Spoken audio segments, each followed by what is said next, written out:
పద్మవ్యూహంలోకి ప్రవేశించడం ధర్మరాజుకి కాని, భీముడికి కాని, నకులుడికి కాని, సహదేవుడికి కాని ఎవ్వరికీ తెలియదు. అది తెలిసున్నది ఎవరికి? నలుగురికి తెలుసు. ఒకటి శ్రీకృష్ణ పరమాత్మకి తెలుసు, 2 అర్జునుడికి తెలుసు, 3 కృష్ణుని యొక్క కుమారుడు ప్రద్యుమ్నుడికి తెలుసు, 4 అర్జునుడి దగ్గర ఉపదేశం పొందాడు కాబట్టి అభిమన్యుడికి తెలుసు. అభిమన్యుడు లోపలికి వెళ్ళగలడు కానీ బయటికి రావడం రాదు. ఎలా పద్మవ్యూహాన్ని భేదించడం? అర్జునుడు దూరంగా ఉన్నాడు యుద్ధంలో. అందుకని ధర్మరాజు అభిమన్యుడిని అడిగాడు, నాయనా నిన్ను పంపకూడదు పిల్లవాడివి, కానీ పద్మవ్యూహాన్ని భేదించగలవా అన్నాడు. అబ్బా పెద్దనాన్నగారు, ఎన్నాళ్లకండి ఇంత గొప్ప అవకాశం? ఇవాళ నా ప్రతాపం విని మా నాన్నగారు పొంగిపోవాలి, నా ప్రతాపం చూసి గురువు గారు పరవశించిపోవాలి, ద్రోణాచార్యుల వారు. అలా యుద్ధం చేస్తా. బయటికి రావడం రాదు, కానీ లోపలికి వెళ్ళిన తర్వాత ఎందుకు రాను? పిరికితనం లేదు ఆయనకి. ఇంతమందిని పడగొట్టొస్తా కాబట్టి పద్మవ్యూహాన్ని భేదిస్తానని బయలుదేరాడు. మహాభారత యుద్ధం ప్రారంభం అవడానికి ముందు దుర్యోధనుడు భీష్మాచార్యుల వారిని తన పక్షానికి సర్వసైన్యాధిపతిగా అభిషేకం చేశాడు. ఆయన సర్వసైన్యాధిపతిగా పదవిని స్వీకరించిన తరువాత తన వైపు ఉండేటటువంటి బలగంలో ఉండేటటువంటి వీరుల యొక్క విభాగం చేసి, పాండవ వీరుల్లో ఉండేటటువంటి అగ్రగణ్యులెవరు, అందులో అతిరథులు, మహారథులు, అర్ధరథులు, సమరథులు ఎవరు అనేటటువంటి విభాగం చేసి చూపించాడు. దాని వలన ఎవరు ఎంతంత శౌర్యము కలవారు, ఎంతంత పరాక్రమము కలవారు అనేటటువంటి విషయం లోకానికి వెల్లడి అవుతుంది. ఇందులో శస్త్రముల యందు శాస్త్రమునందు ప్రవీణుడై ఉండాలి. శస్త్రము అంటే నిన్ననే మీతో మనవి చేశాను నేను, ఒక్కొక్క ఆయుధాన్ని ప్రయోగించడంలో నేర్పరి అయి ఉండాలి. అందరూ అన్ని ఆయుధాలు ప్రయోగించలేరు. కొందరు కొన్ని ఆయుధాలే ప్రయోగించగలరు. కొందరు కత్తితో యుద్ధం చేస్తారు, కొందరు శూలంతో యుద్ధం చేస్తారు, కొంతమంది ధనుర్బాణములు వేస్తారు, కొంతమంది గదాయుద్ధం చేస్తారు. ఒక్కొక్కరు ఒక్కొక్క ఆయుధాన్ని బాగా వాడతారు. అందరూ అన్ని ఆయుధములను బాగా వాడగలిగినటువంటి ప్రజ్ఞ కలిగిన వారై ఉండకపోవచ్చు, కానీ ఒక్కొక్క మహావీరుడు మాత్రం అన్ని ఆయుధములతోనూ యుద్ధం చెయ్యగలిగిన వాడై ఉంటాడు. మీరు అభిమన్యుణ్ణే చూస్తే చిట్ట చివరికి ఆయన దగ్గర ఏ ఆయుధము లేకపోయినా రథానికి ఉన్నటువంటి చక్రాన్ని ఊడతీసి ఆ చక్రం ఒక్కటి పట్టుకుని యుద్ధం చేస్తే రథచక్రం చేతిలో ఉండి ఆయన చేస్తున్నటువంటి యుద్ధాన్ని చూసి భయపడి అశ్వత్థామ రథాన్ని విడిచిపెట్టి పారిపోవలసి వచ్చింది. అంటే ఆయుధాన్ని అంత అద్భుతంగా వాడగలిగినటువంటి శక్తితో ఉంటారు. అంతేగాని చేతికి ఏదో దొరికింది కదా అని దాన్ని పుచ్చుకోవడం కాదు. ఒక్కొక్క ఆయుధాన్ని ప్రయోగించడంలో, ఆ ఆయుధాన్ని అంత నైపుణ్యంతో వాడి ఎదిరి బలాన్ని పడగొట్టడంలో అపారమైనటువంటి ప్రావీణ్యమును గురుముఖత యుద్ధ ప్రక్రియ యందు నేర్చుకున్నటువంటి మహాపురుషులు ఉంటారు. అలా అస్త్ర విద్యయందు మహాప్రవీణుడయ్యుండి దానితో పాటుగా శస్త్రము తెలిసి ఉండాలి. శస్త్రము అంటే ఆయుధమును వాడడం తెలియాలి. ఉదాహరణకి బ్రహ్మాస్త్రం, వాయవ్యాస్త్రం, వారుణాస్త్రం ఇటువంటివన్నీ కూడా మంత్రపూజితములు. ఆయా మంత్రములను గురువుల వలన ఉపదేశం పొంది ఆ మంత్రములను బాణం మీదకి కానీ, చిట్ట చివరికి ఒక గడ్డి పరక మీదకి కానీ అభిమంత్రిస్తే అదే ఆయుధంగా మారుతుంది. మారి ఎవరి మీద దాన్ని ప్రయోగించారో వారిని సంహారం చేస్తుంది. ఒక్కొక్కసారి ఒక్కొక్క అస్త్రం ఒకరిని కాదు కొన్ని వేల మందిని మట్టు పెట్టేస్తుంది. ఒక్కొక్కసారి యుద్ధ భూమిని నిశ్శేషం చేయొచ్చు కూడా. అంతంత శక్తివంతములై ఉంటాయి. అటువంటి శాస్త్రము పరిపూర్ణముగా తెలిసి ఉండాలి. తాను ప్రయోగించడం ఒక్కటే కాదు, అవతల వారు ఏ అస్త్రాన్ని ప్రయోగించారు అన్నదాన్ని పట్టుకోగలగాలి. వారు అభిమంత్రించి విడిచిపెట్టారనుకోండి, ఆ వస్తున్నటువంటి శక్తి విస్ఫోటనాన్ని బట్టి ఇది ఫలానా అస్త్రం, ఈ అస్త్రం నా వైపు ఉన్న వారిని ఎవ్వరినీ చెనకకుండా ఉండాలి అంటే దీనికి విరుగుడు మళ్ళీ ఈ అస్త్రాన్ని ప్రయోగించాలి అని దాని ధాటికి తట్టుకుని నిలబడి దాన్ని నిస్సారము చెయ్యడం కోసమని ఏ అస్త్రమును ప్రయోగించాలో అటువంటి అస్త్రమును ప్రయోగించడం తెలిసి ఉండాలి. ఒక్కొక్కసారి దుందుడుకు చేష్టితములు ఉంటాయి యుద్ధంలో. గురువు హఠం చేసినటువంటి వాడికి ప్రయోగం చేయడానికి వీలు లేకుండా ఉండడానికి ఏం చేస్తారంటే ఉపసంహారం చెప్పకుండా ప్రయోగం చెప్తారు. ఉపసంహారం తెలియకపోతే చాలా ప్రమాదం, అందుకని అసలు ప్రయోగించడానికి అవకాశం ఉండదు. కానీ అశ్వత్థామ లాంటి వాడు ఒకసారి బ్రహ్మశిరో నామకాస్త్ర ప్రయోగం చేశాడు, కానీ ఆయనకి దాన్ని ఉపసంహారం చేయడం తెలియదు. అటువంటప్పుడు లోకమునకంతటికీ కూడా ప్రమాదం ఏర్పడుతుంది ఆ అస్త్రం యొక్క విస్ఫోటన శక్తి వలన. అప్పుడు ప్రకృతి దెబ్బతినకుండా, సమతౌల్య స్థితికి ఇబ్బంది రాకుండా, లోకమంతా శాంతియుతంగా ఉండేటట్టుగా చూడడం కోసం అవతలవాడికి ఉపసంహారము రాదు అంటే లోకక్షేమము కొరకు అవసరమైతే దాన్ని కూడా తానే ఉపసంహారం చెయ్యగలిగినటువంటి శక్తివంతుడై ఉండాలి. అది సామాన్యమైనటువంటి విద్య కాదు, అంత గొప్ప విద్య.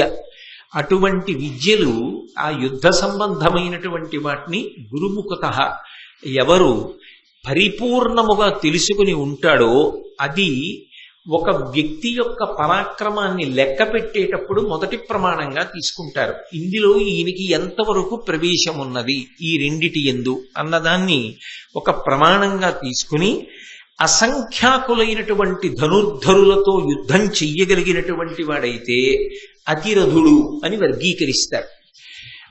యువతలవాడు అతిరథుడు అన్న మాటకు అర్థం ఏమిటంటే ఎదురుగుండా ఎంతమంది ఉన్నారు అన్న దాంతో ఆయనకే సంబంధం ఉండదు. అది ఎంతమంది అయినా కానివ్వండి, అంత సంతోషంతో యుద్ధం చేస్తాడు, అంతమందిని మట్టు పెడతాడు. అంత మట్టు పెట్టగలిగినటువంటి శక్తియుక్తులు కలవాడై, అంత అస్త్ర సంపద శస్త్ర సంపద కలిగిన వాడైతే ఉత్తర గోగ్రహణంలో అర్జునుడు చేసినట్టు ఒక్కొక్కసారి ఒక్కొక్క అస్త్రం తొందరపడి ప్రయోగించడానికి ఉండదు. ఎందుకంటే ప్రతిజ్ఞలు చేసి ఉంటారు. ఎదిరి బలంలో ఫలానా వాణ్ణి నేను చంపుతాను, ఫలానా వాణ్ణి నేను చంపుతాను అని ప్రతిజ్ఞలు చేసి ఉంటారు. అప్పుడు మీరు ఎంతసేపు యుద్ధం చేయడం సాధ్యం అవుతుంది? అప్పుడు వాళ్ళని చంపకూడదు, కానీ వాళ్ళకి యుద్ధం చేయడానికి అవకాశం లేని రీతిలో నిర్వీర్యం చేయవలసి ఉంటుంది. భీష్ముడు ఉన్నాడు, శిఖండి చేతిలో మరణించాలి. ద్రోణుడు ఉన్నాడు, దృష్టద్యుమ్నుడి చేతిలో మరణించాలి. దుర్యోధనుడు ఉన్నాడు, భీముడి చేతిలో మరణించాలి. అలాగే దుశ్శాసనుడు ఉన్నాడు, భీముడి చేతిలో మరణించాలి. ఇలా ఒక్కొక్కడిని చంపడానికి ఒక్కొక్కడు ప్రతిజ్ఞ చేసి ఉంటాడు. ఈ ప్రతిజ్ఞలు చేసిన వాళ్ళు చంపాలి తప్ప చటుక్కునే అవతలవాడు చంపేశాడు అనుకోండి, యువతలవాడికి ప్రతిజ్ఞా పరిపాలన చేసుకునే అవకాశం ఉండదు. అప్పుడు ఇంతమంది యోధుల్ని చంపడం కుదరదు కాబట్టి సమ్మోహనాస్త్రం ప్రయోగించి అందరూ కూడా ఒరిగిపోయేటట్టుగా చేసి ఆ మాయలోకి మత్తులోకి జారిపోయేటట్టు చేసి గోవుల్ని మరల్చుకుపోయాడు. ఇన్ని విషయములను తెలిసిన్నవాడై ఉండాలి. దాని కొరకు సత్సంప్రదాయములను పాటించాలి. అపారమైనటువంటి క్రమశిక్షణతో జీవితాన్ని గడపాలి. వీటన్నింటినీ ధరించడానికి కావలసినటువంటి తేజస్సును నిలబెట్టుకోవాలి. ఇంత గొప్పవాడై ఆయన ఎంతమందితో యుద్ధం చెయ్యగలడు అన్న విషయంలో సంఖ్యతో నిమిత్తం లేకుండా ఎంతమందితోనైనా సర్వశాస్త్ర పరిజ్ఞానముతో, ధనుర్వేదానికి సంబంధించి అస్త్రశస్త్రముల యందు అటువంటి పరిజ్ఞానంతో అసంఖ్యాకమైన యోధులతో యుద్ధము చెయ్యగలిగిన వాడైతే అటువంటి వాణ్ణి అతిరథుడు అని పిలుస్తారు. మహాభారత యుద్ధకాలంలో భీష్మాచార్యుల వారు కొంతమందిని అతిరథులుగా గుర్తించాడు. కరోపక్షంలో కొన్ని పేర్లు మీ సంతోషం కోసం చెప్తాను, అంటే ఓ ఇంత గొప్పవాళ్ళా అని తెలుసుకోవడానికి. అందులో దుర్యోధనుడు అతిరథుడు, కృతవర్మ అతిరథుడు, శల్యుడు అతిరథుడు, భూరిశ్రవుడు అతిరథుడు. ద్రోణాచార్యుల వారు అసలు సాటి లేని మేటి. ఆయనతో పోల్చడానికి లోకంలో ఇంకొక వీరుడు లేడు అన్నాడు భీష్మాచార్యుల వారు, అంత గొప్పవాడు. కాబట్టి వీళ్ళందరూ అతిరథులు. ఇక 11,000 మందిని గాని 10,000 మందిని గాని చేతిలో ఆయుధం ఉన్నటువంటి వాళ్ళని, ధనుర్బాణములు ప్రయోగించగలిగినటువంటి వాళ్ళని ఒక్కడే నిలబెట్టగలిగితే, వాళ్లతో యుద్ధం చేసి పడగొట్టగలిగితే, అంటే ఆయన శక్తి ఎదురుగుండా ఉన్న 11,000 మంది ధనుర్ధరులను పడగొట్టగలడు. ఇంతమంది ప్రయోగించినటువంటి అస్త్రములకు జవాబైనటువంటి అస్త్రములను ప్రయోగించగలడు. అంతటి శక్తివంతుడైతే ఆయనని మహారథుడు అని పిలుస్తారు. మహాభారత యుద్ధకాలంలో కొంతమంది, నేను అందరి యొక్క జాబితా చెప్పట్లేదు, కౌరవులలో మహారథుల గురించి చెప్పాడు భీష్ముడు. అందులో సైంధవుడు మహారథుడు. త్రిగత్త దేశాధిపతులు 5 మహారథులు, వాళ్ళని మహారథులు అంటారు. ఇక ఒక్కడితో యుద్ధం చెయ్యగలిగినటువంటి వాడిని రథుడు అని పిలుస్తారు. అయితే ఇక్కడ మీరు ఒకటి గమనించవలసి ఉంటుంది. 10,000 మంది అన్నప్పుడు ఏదో చేతిలో ధనస్సో చేతిలో గదవ పట్టుకున్న వాళ్ళతో యుద్ధం చేయడం గొప్ప, అవతలవాడు 1,00,000 మందితో సమానమైనటువంటి మహాయోధుడితో యుద్ధం చేయడం గొప్ప అంటే ఒక్కొక్కసారి రథుడి స్థాయి పెరుగుతూ ఉంటుంది. అటువంటి ఒకడితో యుద్ధం చెయ్యగలిగిన వాడైతే రథుడు అని పిలుస్తారు. లేదా ఒక్కడితో యుద్ధం చెయ్యగలిగిన వాడు కూడా రథుడే. అవతలవాడు ఒకడు యువతలవాడు ఒకడు ద్వంద్వ యుద్ధంలా చెయ్యగలిగిన రథుడు అంటారు. రథుని కన్నా తక్కువ శక్తి కలిగిన వాడు అనుకోండి, బాహ్యంలో అర్ధరథుడు అని పిలుస్తారు. అంటే ఇంకా అదే అధమాధమం, ఇంకా అంతకన్నా తక్కువ ఉండదు. అధమాధమైనటువంటి శక్తి అంటే ఉన్నవారిలో, అసలు యుద్ధానికి వెళ్ళడం సామాన్యమైన విషయం ఏం కాదనుకోండి, అదో చాలా చాలా గొప్ప విషయం. కానీ ఒక్క రథికుడితో తక్కువ శక్తి, అంతకన్నా తక్కువ శక్తితో మాత్రమే పోరాటం చేయగలిగితే అర్ధరథుడు అంటారు. భీష్మాచార్యుల వారు ఈ వర్గీకరణ చేస్తున్నాడు. కౌరవుల వైపు ఎవరెవరు యోధులు, ఏ స్థాయికి వెడతారు, అతిరథుడెవరు, మహారథుడెవరు, సమరథుడెవరు, అర్ధరథుడెవరు, ఇవన్నీ చెప్తున్నాడు. చెప్తూ కర్ణుడి వైపు తిరిగాడు. తిరిగి కర్ణుడి గురించి కర్ణుడితో చెప్పలేదు, కర్ణుడి వంక చూసి దుర్యోధనుడి వంక చూశాడు. చూసి దుర్యోధనుడితో కర్ణుడి గురించి చెప్పాడు. నీకు బ్రెగ్గడయ్యును నియింపు చెలియునై కయ్యంబునకు ఎప్పుడు కాలుద్రవ్వు పాండుపుత్రులతోడి పగకు నిన్నెసగొల్పు కొలువున రజ్జులు పలుకునట్టి రాధాసుతుండు అర్ధరథుడు కుండలములు కవచంబు పోవుట కారణముగా బీరువారినవాడు వీరిడి కృపన్ పెద్ద పరశురాముండు శాపమున వీని అస్త్ర వీర్యంబు చెరచే అట్లగుట వీడు పార్థు మార్కొని మానంబు ప్రాణములను తనకు సొమ్ముగా దక్కించుకొనగలేమి ఎల్లవారికి ఎంతయు తెల్లమధిపా. దుర్యోధనుడి వంక చూసి కర్ణుడి గురించి చెప్పాడు. ఎందుకని? అసలు యుద్ధానికి ఎవరిని చూసుకుని ఎడుతున్నాడు? కర్ణుడిని చూసుకుని ఎడుతున్నాడు.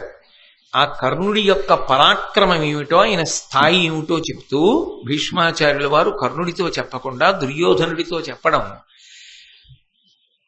ఆయనకి అసలు ఈ యుద్ధమునకు కారణభూతుడెవరో తెలుసు కాబట్టి. ఎవరిని చూసుకుని దుర్యోధనుడు యుద్ధానికి ఎడుతున్నాడో ఆయన బలమేమిటో చెప్తున్నాడు కాబట్టి ఆయన వంకే తిరిగి చెప్పలా, దుర్యోధనుడి వంక తిరిగి చెప్పాడు. అది భీష్ముడి యొక్క దార్శనికత.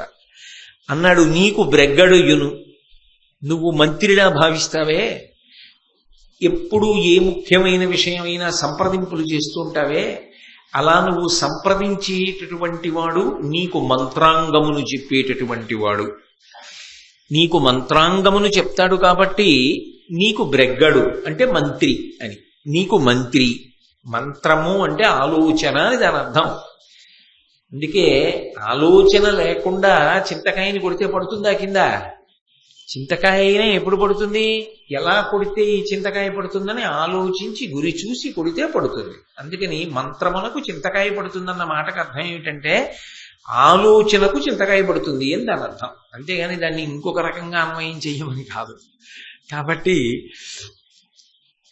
నీకు బ్రెగ్గడుయును నెయ్యంపు చెలియునై కయ్యంబునకు ఎప్పుడు కాలుద్రవ్వు. నీకు మంచి స్నేహితుడు, అన్నిటినీ మించి యుద్ధానికి ఎప్పుడు కూడా ముందుంటాడు, కాలు తవ్వుతుంటాడు. ఎప్పుడు యుద్ధం వస్తుందా, నేనున్నాను, నేనుండగా భయం ఏమిటి అంటూ ఉంటాడు. అటువంటి వాడు పాండుపుత్రులతోడి పగకు నిన్నెసగొల్పు కొలువున రజ్జులు పలుకునట్టి. ఎప్పుడు పాండుపుత్రులతోడి నీకు వైరము కలిగేటట్టుగా మాట్లాడతాడు. ఏ కారణము చేత కూడా నీకు పాండుపుత్రులతో సంధి కాని ప్రేమ కాని కలగకుండా నిరంతరము ప్రయత్నిస్తుంటాడు. కొలువున రొజ్జులు పలుకునట్టి అలా నీతో వాళ్ళకి సంధి కలగకుండా ప్రేమ ఏర్పడకుండా ఎప్పుడూ అహంకారపూరితమైనటువంటి మాటలు మాట్లాడుతూ ఉంటాడు. మీ ఇద్దరిని విడదీసేటటువంటి ప్రయత్నమే చేస్తూ ఉంటాడు. రాధాసుతుండు అర్ధరుధుడు. ఈ రాధాసుతుడున్నాడే కర్ణుడు, ఈయన అర్ధరుధుడు. కుండలములు కవచంబు పోవుట కారణముగా బీరువారినవాడు. ఈయనకి సహజంగా కవచకుండలములు ఉన్నాయి. ఆ కారణము చేత అవధ్యుడు, ఎవరి చేత చంపబడడం. కానీ ఆ కవచకుండలములను పోగొట్టుకున్నాడు, ఇచ్చేశాడు. ఇచ్చేసిన కారణం చేత అంత పెద్ద స్థాయి నుండి కిందకి జారిపోయాడు. కాబట్టి ఇప్పుడు అవధ్యుడు అన్న స్థాయిని చెప్పడం కుదరదు. వీరిడి, ఇతనికి బుద్ధి లేదు. బుద్ధి అంటే ఏ విషయంలో ఏది ఎలా నిశ్చయం చేసుకోవాలన్న విషయాన్ని సమగ్రంగా ఆలోచన చెయ్యలేడు. కాబట్టి వీరిడి, బుద్ధి లేనివాడు. కృపన్ పెద్ద, దయ విషయంలో అంటావా చాలా గొప్పవాడు, చాలా దయ కలిగినటువంటి వాడు. అదే ఈయన కొంప ముంచుతూ ఉంటుంది కూడా, ఈ దయే. కాబట్టి చాలా దయ కలిగిన వాడు అంటే ఆయనకి తెలియని విషయాలు లేవు అని అర్థం అవట్లా భీష్మాచార్యుల వారికి. ఈ పద్యాన్ని బట్టి మీరు జాగ్రత్తగా పరిశీలిస్తే కర్ణుడి యొక్క జన్మవృత్తాంతం కూడా భీష్ముడికి తెలుసు. భీష్ముడికి తెలిసే భీష్ముడు కర్ణుడికి చెప్పలేదు అని అనవలసి ఉంటుంది భారతంలో. లేకపోతే కర్ణుడి యొక్క శీల వైభవం గురించి ఇంత చక్కగా చెప్పడం సాధ్యం కాదు. కాబట్టి ఆయన చాలా దయగలిగినటువంటి వాడు. పరశురాముండు శాపమున వీని అస్త్రవీర్యంబు చెరిచే. పరశురాముడు శపించాడన్నమాట దుర్యోధనుడితో కర్ణుడు చెప్పలా, కానీ భీష్ముడు చెప్తున్నాడు. పరశురాముడు శపించాడు ఆఖరణ, అందుచేత ఇతనికి అస్త్రశక్తి లోపించింది, ఇతని అస్త్రములు భగ్నమవుతాయి. అందుచేత అట్లవుట వీడు పార్థు మార్కొని మానంబు ప్రాణములను తనకు సొమ్ముగా దక్కించుకొనగలేవి. అర్జునుడితో యుద్ధం చెయ్యాలని నువ్వు కోరుకుంటుంటావు ఈ కర్ణుడు, కానీ అర్జునుడితో యుద్ధం చేసినప్పుడు మానము ప్రాణము రెండూ దక్కించుకోలేడు. అర్జునుడితో యుద్ధం చేసి ప్రాణం పోగొట్టుకునేటప్పుడు ఆ సమయమునందు చెప్పబడిన మాటల వలన గౌరవాన్ని పోగొట్టుకుంటాడు, ప్రాణాన్ని పోగొట్టుకుంటాడు. అర్జునుడి చేతిలో రెండిటినీ విడిచిపెడతాడు. కాబట్టి మానంబు ప్రాణములను తనకు సొమ్ముగా దక్కించుకొనగలేమి ఎల్లవారికి అంతయు తెల్లమదిపా. నేనే చెప్పానని అనుకోకు దుర్యోధన, బహుశః నీకు తప్ప అందరికీ తెలిసే విషయాలు. నువ్వు ఒక్కడివే కర్ణుడు అర్జునుడిని చంపుతాడు అనుకుంటావు. కాబట్టి కర్ణుడు అర్ధరథుడే అని చెప్పాడు. అర్ధరథుడే అన్న ఈ మాట అనేక వ్యాఖ్యలకు దారితీసింది. అర్ధరథుడే అంటే కేవలముగా ఎదురుగుండా ఉన్నటువంటి ఎవరో ఒక్క వీరుడితో కూడా యుద్ధము చెయ్యడంలో తక్కువ స్థాయి కలిగిన వాడు అని భీష్ముడు కర్ణుడి విషయంలో అని ఉండి ఉంటే ఖచ్చితంగా భీష్మాచార్యుల వారు పక్షపాత బుద్ధితో మాట్లాడినట్లే. అంత శౌర్యము లేనివాడు, అంత పరాక్రమహీనుడు కర్ణుడు కాడు. కర్ణుడు చాలా పరాక్రమవంతుడు, చాలా శౌర్యవంతుడు. అందుకే అర్జునుడితో అంతసేపు యుద్ధం చేశాడు, ఘటోత్కచుడితో అంతసేపు యుద్ధం చేశాడు, ధర్మరాజు గారిని తరిమి కొట్టాడు. ఏ సామాన్యుడా? మరి అంత తక్కువ భీష్ముడు ఎందుకు చేస్తాడు? కాదు, అక్కడ ఒక్క విషయాన్ని గుర్తుపెట్టుకోవాలి. ఎవరితో పోలిక చెప్తున్నాడంటే ఈ కర్ణుడి పగ అంతా అర్జునుడి మీద, అర్జునుడి యొక్క ప్రతిజ్ఞ కర్ణుడి మీద, కర్ణుడి ప్రతిజ్ఞ అర్జునుడి మీద. అర్జునుడు కర్ణుడిని చంపుతానంటాడు. ఎందుకనంటే ఆ సభాపర్వంలో అరణ్యవాసానికి వెళ్ళిపోయే ముందు అర్జునుడు ప్రతిజ్ఞ చేశాడు కర్ణుడిని పడగొడతానని. అర్జునుడిని పడగొడతానని కర్ణుడు 2 మాటలు ప్రతిజ్ఞ చేశాడు. కాబట్టి వీళ్ళిద్దరిదే యుద్ధం అయినప్పుడు భీష్మాచార్యుల వారి ఆలోచన ఏమిటంటే కర్ణార్జునుల మధ్య యుద్ధం జరిగినప్పుడు ఆ ద్వంద్వ యుద్ధంలో ఇద్దరికీ పోలిక చెప్తే సమానులా, ఒకరికన్నా ఒకరు అధికులా నిర్ణయము చెయ్యడము కష్టమా అంటే, నిజానికి కర్ణుడు అవధ్యుడు, అసలు చంపడం కుదరదు సహజ కవచ కుండలాలుంటే. ఆ పైన పరశురాముడి యొక్క అస్త్ర విద్య అంతా కూడా ఈయన ఎందు ప్రకాశించి ఉంటే ఏమో ఈయన ఎంత గొప్పవాడో, అర్జునుణ్ణి పడగొడతాడు అని చెప్పడం సాధ్యమై ఉండుండేదేమో. కానీ ఏ ప్రధానమైన అస్త్రములను రేపు యుద్ధంలో ప్రయోగించవలసి ఉంటుందో అవి పరశురాముల యొక్క శాపము చేత పోయి, 2 కవచకుండలములు పోయి. ఇప్పుడు ఇవి 2 పోయిన కారణం చేత కర్ణుడితో అర్జునుడు యుద్ధం చెయ్యడం సంభవించిన నాడు అర్జునుడిలో సగము మాత్రమే కర్ణుడు. కాబట్టి అసలు ఇద్దరి మధ్య పోటీ అన్నమాట లేదు. ఇంకా అర్జునుడితో పోల్చినప్పుడు అర్జునుడి యొక్క శక్తిలో సగము శక్తి మాత్రమే కర్ణునిది. ఇది భీష్మాచార్యుల వారి యొక్క హృదయం. అందుకే దుర్యోధనుడి వంక తిరిగి చెప్పాడు ఈ మాట. అర్ధరథుడు దేనితో? అర్ధరథుడు అని ఊరుకోలేదు, కిందంతా అర్జునుడితో పోల్చాడు. అందుకే అర్ధరథుడు కుండలములు కవచంబు పోగుట కారణముగా బిరుమారినవాడు వీరిడి. ఎందుకని? ఎందుకు బుద్ధి లేనివాడు అన్న మాట అంటున్నాడు భీష్ముడు.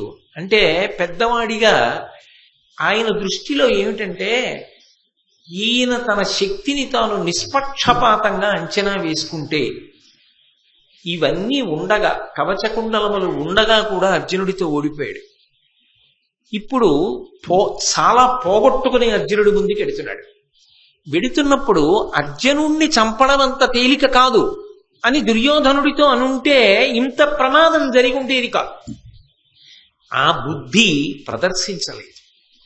అందుకని వీరిడి కృపన్ పెద్ద, దయలో చాలా గొప్పవాడు. నిజంగా కర్ణుడి దయా విశేషం ఎటువంటిదో మీరందరూ విన్నారుగా. చాలా దయ కలిగిన వాడు, చాలా ప్రేమ కలిగిన వాడు. కానీ ఆయన దయ, ఆయన ప్రేమ ఆయనకు అక్కరకొచ్చినవి కావు. ఆయన ఇబ్బంది పడ్డానికి పనికొచ్చాయి. కుంతీదేవితో 4 జోలికి వెళ్ళను అర్జునుడు వినా అన్నాడు. ఆ మాట దుర్యోధనుడితో వచ్చి చెప్పలేదుగా. నేను 4 చెయ్యనని చెప్పలేదుగా. ఇవన్నీ తెలియవు దుర్యోధన నీకు అంటే భీష్ముడు ప్రకటనంగా చెప్పలేదు. కానీ తన దయ తనని పాడు చేసింది కర్ణుడిని. సూర్యుడు చెప్పినా వినకుండా కవచకుండలాలు ఇచ్చాడు. అవధ్యుడు వధ్యుడైపోయాడు. అందుకే ఈ 2 విషయాల్ని ప్రధానంగా ప్రస్తావన చేస్తూ కుంతీదేవికి ఇచ్చినటువంటి ప్రత్యేకమైనటువంటి అవకాశం ఏదైతే ఉందో, నీ కుమారులలో అర్జునుణ్ణి తక్క 4 నేను దొరికినా విడిచిపెట్టేస్తానన్న మాట ఏది ఉన్నదో, ఆమె అడగకపోయినా తానన్న మాట ఏది ఉన్నదో, అది మాతృమూర్తి యందున్నటువంటి ప్రేమ చేత అన్నమాట. ఇప్పుడు నిస్సందేహంగా దయ కలిగినవాడు, నిస్సందేహంగా ప్రేమ కలిగినవాడు. కానీ ఆ దయ అక్కరకొచ్చినది కాదు, దాని చేత రక్షణను పొందినవాడు కాడు. అందుచేత ఇతను అర్జునుడితో యుద్ధం చేసినప్పుడు అర్ధరథుడు మాత్రమే. ఇది భీష్మాచార్యుల వారి యొక్క తీర్పు. అయితే పాఠం చెప్పిన వాడెవరు? ద్రోణాచార్యుల వారు. ద్రోణాచార్యుల వారు వెంటనే లేచాడు. మహాభారతంలో సాధారణంగా ఏదైనా కీలకమైన విషయాన్ని భీష్ముడు మాట్లాడితే అప్రయత్నంగానే ద్రోణాచార్యుల వారు కూడా లేచి మాట్లాడతారు. అందుకని ద్రోణుడు అన్నాడు, అనవుడు గురుడు ఇట్లను కర్ణుని చందము మున్ను కడగు రోయడు పారన్ వినుమేమరియుండుంగావున ఈతండర్ధరుదుండవున్ తలపోయన్. ద్రోణాచార్యుల వారు కూడా జరగపోయేటటువంటి యుద్ధాన్ని దృష్టిలో పెట్టుకుని మాట్లాడుతున్నాడు. ఆయన అన్నాడు, కర్ణుని చందము మున్ను కడగు. కర్ణునికి ఉన్నది గొప్ప ఆవేశం. ముందు చాలా తొందరగా వెళ్ళిపోతాడు యుద్ధానికి, చాలా దూకుడుగా ముందుకు వెళ్ళిపోతాడు. చాలా దూకుడుగా ముందుకు వెళ్ళిపోయిన తరువాత నిలబడిపోడు. రోయడు పారన్, అవసరమైతే తన మీదకి బాణాలు వచ్చి పడిపోతున్నాయి అనుకుంటే ఎంత తొందరగా ముందుకెళ్ళాడో అంత తొందరగా యుద్ధభూమిని విడిచిపెట్టి పారిపోతాడు. ఇవన్నీ గతంలో జరిగినవే. జరిగిన వాటిని దృష్టిలో పెట్టుకునే మాట్లాడుతున్నారు ద్రోణాచార్యుల వారు. కాబట్టి రోయడు పారన్ వినుమేమరియుండుంగావున, ఏదో ఆలోచిస్తూ ఉంటాడు. యుద్ధంలో చాలా జాగ్రత్తగా దృష్టిని దాని మీదే కేంద్రీకరించవలసి ఉంటుంది. కానీ పరాకుగా ఉంటాడు, ఏదో ఆలోచిస్తూ ఉంటాడు. ఆయన కర్మ విధివంచితుడు, దురదృష్టవంతుడు. అందరూ మా అన్నయ్య మా తమ్ముడు అని చెప్పుకుంటారు, ఆయన చెప్పలేడు. ఆయన పైకి ధర్మరాజు దొరుకుతాడు, కానీ కుంతికి ఇచ్చిన మాట గుర్తొస్తుంది, చంపలేడు. నకుల సహదేవులు దొరికినా చంపలేడు. అర్జునుడితో తెగించి యుద్ధానికి ఎడతాడు, తెలుసు చనిపోతానని, తెలుసు దుర్యోధనుడికి ఇచ్చిన మాట నిలబెట్టుకోలేనని. కృష్ణుడితో చెప్పాడు కదా ఈ మాటలు. తనకొచ్చిన శాపముల గురించి తెలుసు, తన గుండెల్లో అగ్నిపర్వతాలు బద్దలవుతూ ఉంటాయి, కానీ అన్నీ సహిస్తూ ఉంటాడు. ఒకడికి ఒక సమస్య అయితేనే ఇబ్బందిగా ఉంటే ఇన్ని సమస్యలు బుద్ధి ఎందు ఉన్నవాడు చాలా బుద్ధి పెట్టి నిశ్చయాత్మకమైనటువంటి బుద్ధితో యుద్ధం చేయడం ఎలా సాధ్యం అవుతుందండి? బహుశः అక్కడ యుద్ధం చేసే వాళ్ళందరిలోకి ఇన్ని పరిమితులు ఉన్నటువంటి వాడు కర్ణుడు ఒక్కడే. ఆయనకి ఇవన్నీ జ్ఞాపకానికి వస్తున్నప్పుడు తను పడిన బాధ, తను పడిన ఆవేదన జ్ఞాపకానికి వస్తున్నప్పుడు తనకెంత ఇబ్బందిగా ఉంటుంది. అంతవరకు ఎందుకండి? యుద్ధభూమికి వెళ్ళిన తరువాత అర్జునుడికి సారథి కృష్ణ భగవానుడు. తెలీదా కర్ణుడికి? సాక్షాత్ పరమేశ్వరుడిని తెలుసు. పరమేశ్వరుడు రథం నడుపుతున్నాడు. తనకి నిజానికి సారథ్యంలో కృష్ణుడితో సమానుడైన తన మనసు గాయపడేటట్టుగా మాట్లాడి ఉన్న అగ్నిహోత్రం చాలక ఎదురుగుండా ఇంకో అగ్నిహోత్రాన్ని పెట్టుకుని యుద్ధం చేశాడు. ఇంకా ఆయనకి బుద్ధి ఎలా నిలబడుతుంది? అసలు ఎలా సాధ్యం అవుతుంది? యుద్ధంలో కర్ణుడికి ఉన్నటువంటి వేరొక పెద్ద ఇబ్బంది ఏమిటంటే, ఎప్పుడూ కర్ణుడు ఎవరితోనో మాటల యుద్ధానికి ఎడతాడు ముందు తన పక్షం వాళ్ళతో. ఆ పైన నిజంగా ఏ అర్జునుడు మీదకు వస్తున్నప్పుడు తన పక్షం వాళ్లే వచ్చి దిప్పి పొడుస్తారు. వస్తున్నాడు, ఇప్పటిదాకా చెప్పావుగా చెయ్యి, ఇప్పుడు నీకు శకునెక్కడికి రాడు అంటారు.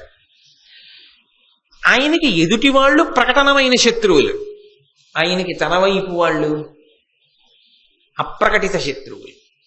అందుకని ఆయన నిజానికి ఉన్నది ఎప్పుడూ శత్రువుల మధ్యలోనే.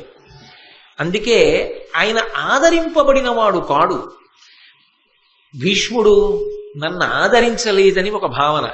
ద్రోణుడు అర్జునుడికి చెప్పినట్టుగా నాకు విద్య చెప్పలేదు. నిజం కూడా ఆయనేగా చెప్పాడు, నేను బ్రహ్మాస్త్రం నీకు ఇవ్వలేను అని చెప్పాడుగా. అర్జునుడికి అన్ని చెప్పాడు, నాకు చెప్పలేదు. ఆ భావన ఉంటుందా ఉండదా? అందుకే అవకాశం వచ్చిందా బాధ తట్టుకోలేడు. ఆ ఆర్తి తట్టుకోలేక భీష్ముణ్ణి ద్రోణుణ్ణి నింద చేస్తూ ఉంటాడు, పెద్దల్ని నింద చేస్తూ ఉంటాడు అని అపకీర్తి పొందుతూ ఉంటాడు.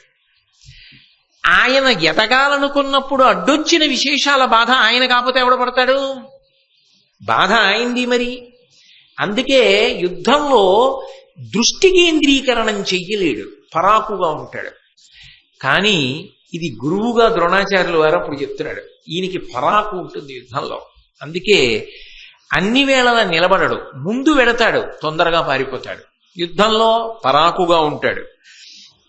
ఈతండర్ధరదుండవుందలపోయన్, ఈ గుణములు ఉన్నవాడి దగ్గర పరాక్రమమున్నా నిలబడదు. కాబట్టి ఇతడు అర్ధరథుడే అన్నాడు. భీష్ముడు ఆ మాటే, ద్రోణుడు ఆ మాటే. అంటే అర్జునుడిని దృష్టిలో పెట్టుకుని. కానీ అర్జునుడి మీద యుద్ధానికి ఇంకా అటో ఇటో అని వెళ్ళేటప్పుడు ఖచ్చితంగా అర్జునుడిలో నువ్వు సగమే అంటే తను పడిపోవడం నిశ్చయం అయిపోయినట్టే కదా. అది సత్యమే కానివ్వండి, కఠిన సత్యం కదూ, అప్రియమైన సత్యం కదూ, ఆఖరి యుద్ధం కదా అది ఇంకా కర్ణుడికి. అయినప్పుడు అప్పుడు కూడా ఆ మాట పడిన తరువాత అది సత్యమే కావచ్చు, నేను కాదన్ను. భీష్ముడు అసత్యం చెప్పాడనో ద్రోణుడు అసత్యం చెప్పాడనో నేను అంటలేదు. కానీ అది కర్ణుడికి ఆవేశ కారణమైంది. ఇక్కడ ఆవేశం చూపించాలా? ఇంత ఆవేశం చూపించాలా? ఇందులో కొంత సత్యం ఉన్నది కదా. తనకు తాను ప్రశాంతంగా ఆలోచించాడు అనుకోండి, ఈ విషయాలు ఆయనకి కూడా తెలుసు, నిజమే కదా, ఒప్పుకోవాలి. కానీ ఆ సమయానికి ఆయన అలా అంగీకరించలేకపోయాడు. అంగీకరించలేక ఆగ్రహంతో మాట్లాడడం మొదలుపెట్టాడు. ఒంటమిని లేని యొంటర మింటరములు పల్కుటుచితమే, అర్ధరథుండంటినను ఏమి తక్కువ గంటి చెప్పుమా, దీన నీవు కన్నది కలదే. సర్వసైన్యాధిపత్యంలో భీష్మాచార్యులు వారు ఉన్నారు కాబట్టి ఆయన వంక తిరిగి అన్నాడు, కేవలము పగతో మాట్లాడుతున్నావు. ఏమిటి భీష్ముడికి పగ అంటే, కర్ణుడి దృష్టిలో 2 కారణముల వలన పగ. దుర్యోధనుడికి తాను దగ్గర, ఉండవలసినంత దగ్గర భీష్ముడు కాదు. అన్ని విషయాలకి దుర్యోధనుడు కర్ణుడిని సంప్రదిస్తాడు, భీష్ముడిని సంప్రదించాడు. రాజు నాకు సన్నిహితుడని నీకు పగ. రెండవ పగ ఏమిటి? నీ దృష్టిలో అందరూ నీకు మనవలం, నా దృష్టిలో నా ప్రభువు గెలవాలన్నది నా కోరిక. నీకు నీ మనవలందరూ బాగుండాలి కాబట్టి సంధి జరగాలని ఉంటుంది.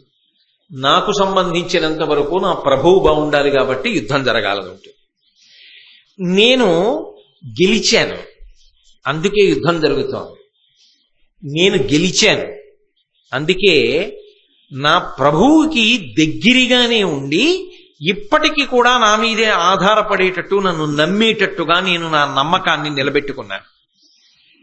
వీడికి నమ్మకం పోలేదే కర్ణుడి మీద అన్నది నీ పగ, నీ అక్కసు. అటు తిప్పాడు. అటు తిప్పి ఒంటమిని లేని యొంటర వింటరములు పల్కుటుచితమే, ఈ పగ నీ మనసులో పెట్టుకున్నావు. పెట్టుకుని అనుచితమైనటువంటి వాక్యములను మాట్లాడుతున్నావు. నేను అర్ధరథుణ్ణి అంటున్నావు. అర్ధరథుండంటినను ఏమి తక్కువ గంటి చెప్పుమా. నేను అర్ధరథుణ్ణి అనడానికి నాకేం తక్కువ చెప్పలేదా భీష్ముడు? చెప్పాడుగా. ఏం తక్కువో చెప్పు అనే కన్నా నువ్వు చెప్పిన తక్కువ కాదని చెప్పమనండి, చెప్పగలరా?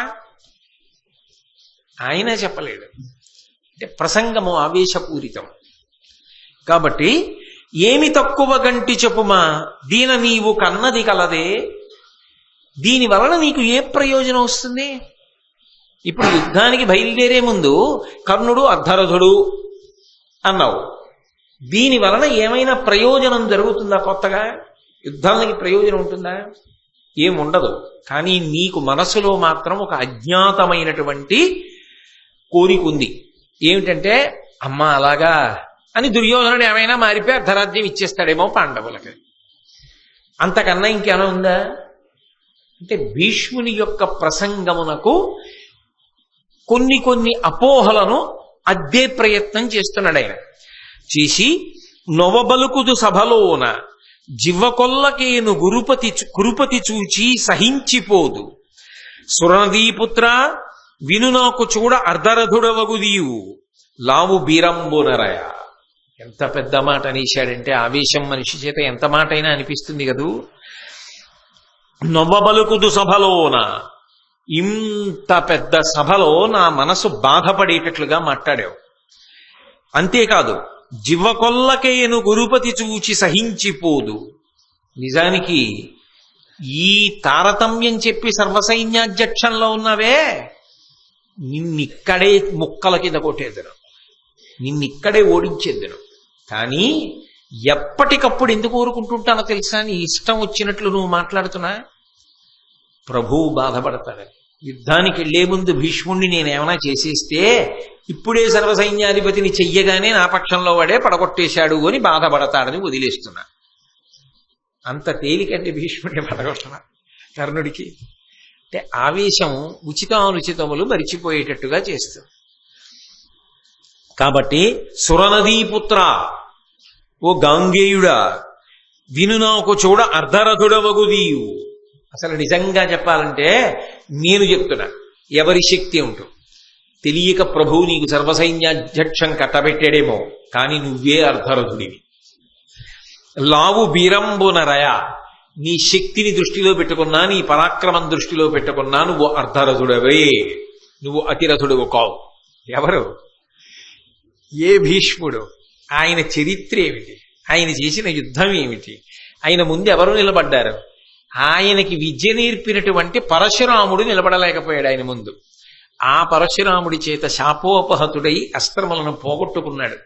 బాధాకరమైన విషయమైన సత్యమది.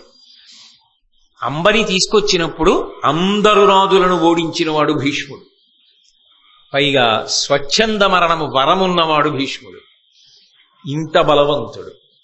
ఇటువంటి వాణ్ణి అసలు నీ లావు బీరము దృష్టిలో పెట్టుకుంటే, నీ శక్తిని పరాక్రమాన్ని దృష్టిలో పెట్టుకుంటే నువ్వే అర్ధరథుడవు, నేను కాదు అన్నది ఆంతరమైనటువంటి విశేషం అని. అంతేకాదు, అసలు సర్వసైన్యాధిపతి అన్నవాడికి ఉండవలసిన మొదటి లక్షణం ఏమిటి? ఎంతమంది ఉండనివ్వండి సైన్యం, ఒకటి ఉడత ఉంటుంది, ఒకటి చీమ ఉంటుంది, ఒకటి కప్పు ఉంటుంది, ఒకటి కోతి ఉంటుంది. అంటే నా ఉద్దేశ్యం ఏమిటంటే, బలాబలముల యందు తారతమ్యములు ఉంటాయి. అందరూ ఒక బలం ఉన్న వాళ్ళు ఉండరుగా. కానీ అందరినీ కలుపుకుని అందరి చేత ఎవరు ఏ పని చెయ్యగలరో అది చేయించుకుని కార్యమును సాధించిన వాడు సర్వసైన్యాధ్యక్షుడు. అది తెలిసి ఉండాలి, అందరినీ కలుపుకోవాలి, అది నిరూపణం చేసుకోవాలి, ఆ శక్తి ఉందని నిరూపణం చేసుకోవాలి.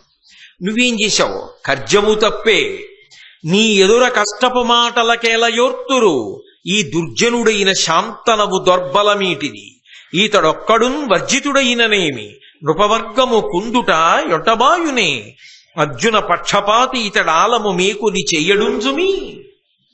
దుర్యోధనుడితో అంటున్నాడు, కర్జము తప్పే, కార్యమంతా పాడైపోయింది ఇలాంటి వాడికి సర్వసైన్యాధ్యక్షం ఇస్తే. నీ ఎదుర కష్టపు మాటలకేలయోర్తురు, ఈ దుర్జనుడైన శాంతనవు దొర్బలమేటిది. నీ ఎదురుగుండానే ఓ దుర్యోధన, వాడు అతిరథుడు, వీడు అర్ధరథుడు, వీడు సమరథుడు, వీడు అతిరథుడు, ఇలా విడదీసి మాట్లాడుతుంటే నిజంగా శక్తి ఉన్నవాడు కూడా ఏమనుకుంటాడు? నన్ను అలా అన్నాడు కదా, ఇంకా నేను ఎందుకు వెళ్ళాలి యుద్ధానికి అనుకుంటాడు. పాడైపోయిందా యుద్ధం? ఎవరు చెప్పన్నారు ఇవన్నీ? ఈయనకి సర్వసైన్యాధ్యక్షం ఏమిటి? ఈయనకి అసలు అటువంటి పదవిలో కూర్చోబెట్టి అందరినీ కలుపుకుని యుద్ధానికి తీసుకెళ్లమండం ఏమిటి? శాంతనవు దౌర్బలమేటిది. ఈ శాంతనవుడు ఏ పాటి కార్యక్రమాన్ని చక్కబెట్టగలడు? ఏ పాటి శౌర్య పరాక్రమములు ఉన్నవాడు? ఈతడొక్కడు వర్జితుడైననేమి. అసలు ఇతను ఒక్కడిని తీసి అవతల బారేస్తే యుద్ధంలోంచి వచ్చిన నష్టం ఏంటి? ఈ భీష్ముడు లేకపోతే యుద్ధం జరగదా? 18 రోజుల యుద్ధంలో 10 రోజులు అయింది. 3-9 రోజుల్లో యుద్ధంలో కృష్ణుడంతటి వాడు చక్రం పట్టుకున్నాడు. అది భీష్ముడు. ఆ భీష్ముడిని తీసి అవతల వారేమన్నాడు కర్ణుడు. అంటే ఆ విషయం ఎంత మాట అయినా అనేసేటట్టు చేస్తుంది. కాబట్టి ఈతడొక్కడున్ వర్జితుడైననేమి, నృపవర్గము కుందుట యొంటబాయునే. ఇంతమంది రాజులు మనసు కష్టపెట్టుకుని రేపు పొద్దున్న మనఃపూర్తిగా యుద్ధం చేయకపోతే నీకు కలిసి వస్తుందా? అర్జున పక్షపాత ఇతడాలము మీకుని చెయ్యడుంజుమి. ఇతడు అర్జునుడి పట్ల పక్షపాతం ఉన్నవాడు. అర్జునుడిని చంపడం, అర్జునుడి జోలికి వెళ్ళడం.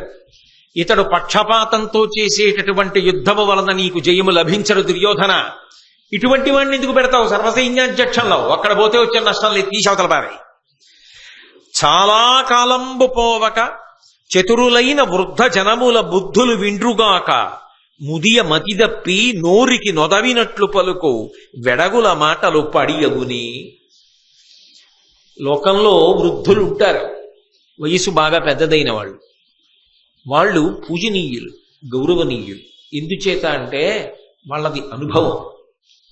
ఒక పుస్తకం చదవడానికి, అనుభవం సంపాదించడానికి సముద్రానికి చిన్న చలంకి, చలం అంటే ఏట్లో ఇసుక ఇలా తీస్తే చిన్న నీరు వచ్చి ఉబికి ఏర్పడుతుంది.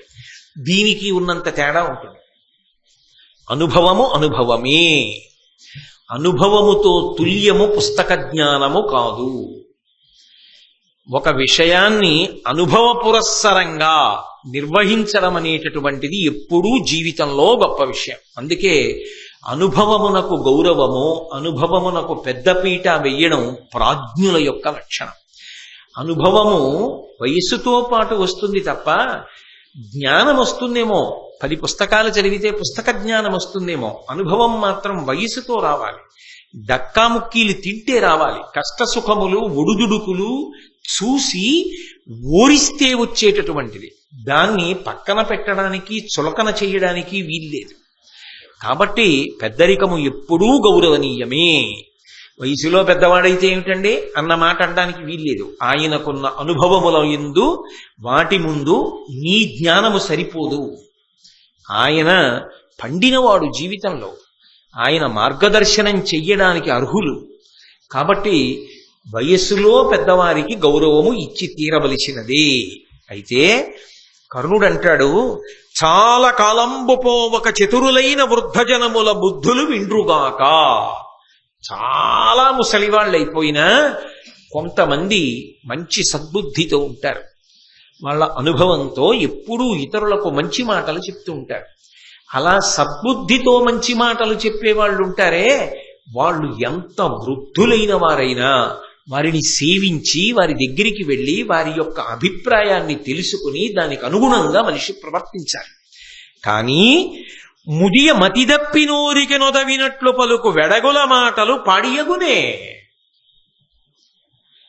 బాగా వృద్ధాప్యం వచ్చేసి బుద్ధి చాంచల్యం వచ్చి సరిగ్గా దృష్టి నిలబడక మతి తప్పి అవివేకంగా మాట్లాడేవాడు ఈ భీష్ముడు. ఈయన మాట వినడమేమిటి? నిజమే, వయసుకి గౌరవం ఇవ్వాలి పెద్దవాడు, నేను కాదన్నా. పెద్దవాడి మాట వినాలి. ఎప్పుడు? అసలు ఆ బుద్ధి సక్రమంగా ఉంటే, మతి సరిగ్గా పనిచేస్తుంటే ఆయన మాట వినవలసిందే. ఆయనకి వయసు పెద్దదైపోయింది, వయసుతో పాటుగా ఆయనకి బుద్ధి తగ్గిపోయి ఆ జ్ఞాపక శక్తి అవి అన్నీ పోయాయి. అన్ని పోవడంలో ఎవడెలాంటి వాడో ఏమిటో ఆయనే సరిగ్గా నిర్ణయించలేకపోతున్నాడు. ఈయన మాటలు నమ్మడం ఏమిటి?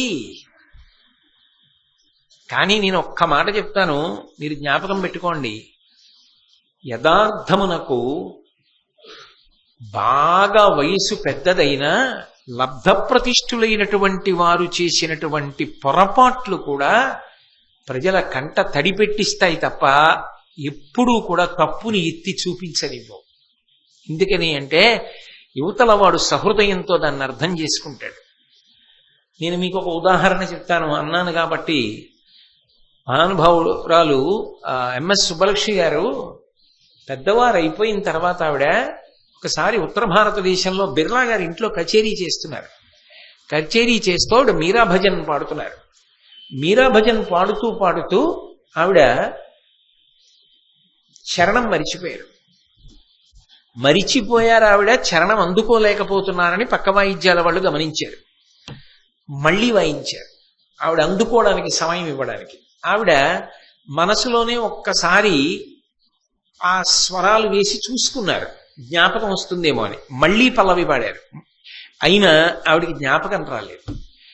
ఆవిడ పక్కనున్నటువంటి తన కూతురు వరసే ఆ అమ్మాయి వంక చూశారు. ఆ అమ్మాయి కూడా ఆ రోజున జ్ఞాపకం రాలా. ఆ అమ్మాయికి అంతకుముందే అనారోగ్యం చేసింది, అదే ఆ అమ్మాయికి జ్ఞాపకం రాలా. ఆ అమ్మాయి ఇంచుమించుగా చెప్పేసింది, నాకు జ్ఞాపకం రావట్లేదు. ఇంత లబ్ధప్రతిష్ఠురాలైన తల్లి ఒకప్పుడు మీరా భజన్ పాడుతూ చరణం మరిచిపోయారు అన్న విషయం ఆ తడబాటులో తెలిసిపోయింది. తర్వాత జ్ఞాపకం వచ్చింది, వేరు విషయం అనుకోండి. అప్పుడు ఎంఎస్ సుబ్బలక్ష్మి గారికి సంగీతం రాదనేంత సాహసం మీరు చేయగలరా? ఒక్క పొరపాటు జరిగిందని అయోగ్యురాలు అని ముద్ర వేస్తారా? అది సాధ్యమే. నిజానికి పెద్దలైన వారు ఎప్పుడైనా ఏదైనా పొరపాటు చేశారనుకోండి, మహానుభావుడు ఎన్ని చేసినవాడు, ఏదో చిన్న పొరపాటు జరిగింది అన్నది పెద్దరికం పట్ల ఉన్న గౌరవం కదా. నిజానికి భీష్ముడికి మతి తప్పి ఉన్నాడా, శక్తి తప్పి ఉన్నాడా? ఆయన అటువంటి వాడిని ఎంత మాట అన్నాడంటే, వయసులో పెద్దవాళ్ల మాట వినవలసిందే, మతి తప్పిన పెద్దవాడి మాట వినడం ఏమిటి? ఈయన అన్నాడు కదా, మరి బుద్ధి లేనివాడు అన్నాడు కదా. అందుకని బుద్ధి లేనివాడు, మతి తప్పినవాడు, ఆయన మాట వింటావేమిటి దుర్యోధన నువ్వు అని సేనముగమీతడైనన్ భూని మహీశ్వరుడు నీకు పొడిచెదరే దుర్మానియనిగాదే ఇతనితో నడచుట కొల్లనైతి దురమున గధిపా. ఇతను సేనాగ్రనాయకుడై సర్వసైన్యాధిపతి అయి ఈయన యుద్ధభూమిలో సైన్యాన్ని నడిపించడమే జరిగితే ఈ రాజులు ఎవరైనా నీ పక్షాన యుద్ధం చేస్తారా దుర్యోధన? ఎవ్వరూ యుద్ధం చేయరు. కాబట్టి ఈయన్ని ఎందుకు ఉంచుతావు? ఎవరి వరకు ఎందుకు? ఇతను ఆడిన మాటలు చూసి అసహ్యించుకుని నేనే అన్నానుగా, ఈ భీష్ముడు బ్రతికున్నంత కాలం యుద్ధం చేయను అని ప్రతిజ్ఞ చేశానుగా. నా వెనక ఇంకా చాలా మంది బయలుదేరుతారు. ఇంతమంది యుద్ధం చేయకుండా పోవడానికి కారణం ఏమిటి? నీ మీద అభిమానం లేకపోవడం కాదు, ఈయన మాట్లాడిన మాటల వల్ల వస్తున్న ఉపద్రవం. అంత తప్పుని ఎవరి వైపుకి నెట్టాడంటే భీష్మాచార్యుల వారి మీదకి నెట్టాడు. నెట్టి హితుడని నమ్మగాదగునే ఈతని కార్యపు మాటలిట్టివే పతిదిశ కూర్మివాపుటకు బట్టుగా ఎక్కువ తక్కువంచు ఉన్నతులకు మిదినీషులకు నానగ బల్కుటగాక ఇట్టివారితవులు తండ్రికిన్ సుతులకేమన నేర్తము పెద్దరాజులను. యుద్ధానికి వెళ్లే ముందు ప్రభువు కార్యాన్ని చూడాలి. ఎవడైనా నేను ఏ ప్రభువు తరపున సైన్యాధిపత్యం వహిస్తున్నాను అన్నది ఆలోచించాలి. అది మానేశాడు. మానేసి తన గొప్పతనం తనేదో వర్గీకరణ చేశాట. రాజుల శక్తులు అంతేట. విచిత్రం ఏంటంటే మిగిలిన వాళ్ళు ఎవరు ఇలా అనలేదు. మిగిలిన వాళ్ళు ఎవరు ఇన్ని మాటలు మాట్లాడలేదు. అదుపు తప్పిపోయి కర్ణుడు ఒక్కడే ఈ మాటలన్నీ అంటున్నాడు. అని ఇలా ఏ సైన్యాన్ని నడిపించాలో ఆ సైన్యంలోనే అభిప్రాయ భేదాలు ఏర్పడేటట్టుగా ప్రవర్తించినటువంటి ఇటువంటి భీష్ముడిని సర్వసైన్యాధిపతిని చేసుకున్న నిన్ను నీ తండ్రిని అనాలి.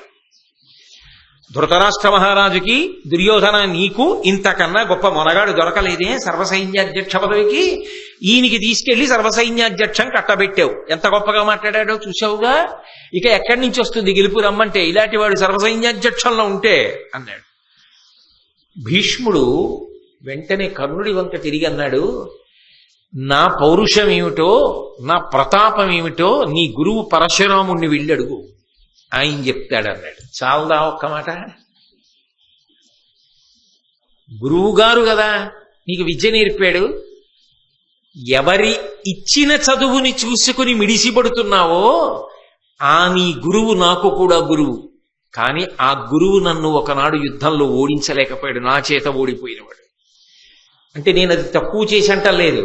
నా పరాక్రమం ఏమిటో నాతో యుద్ధం చేసిన మీ గురువు గారికి తెలుసు. ఆయన వెళ్ళి అడుగు భీష్ముడు ఎటువంటి వాడని. రేపు నేను యుద్ధం చేస్తా. నేను యుద్ధం చేసినప్పుడు వచ్చి చూడు. నా వయసు ఏమిటో నా పరాక్రమం ఏమిటో రెండింటికి సంబంధం ఉందో లేదో తెలుస్తుంది. బయట కూర్చుని మాట్లాడడం కాదు, యుద్ధం చెయ్యి. నేను పడిపోయాక యుద్ధం చేస్తానన్నావుగా, నేను పడిపోయిన తరువాత ఎన్నాళ్ళు యుద్ధం చేస్తావో చూస్తా. ఎంతమందిని పడగొడతావో చూస్తా.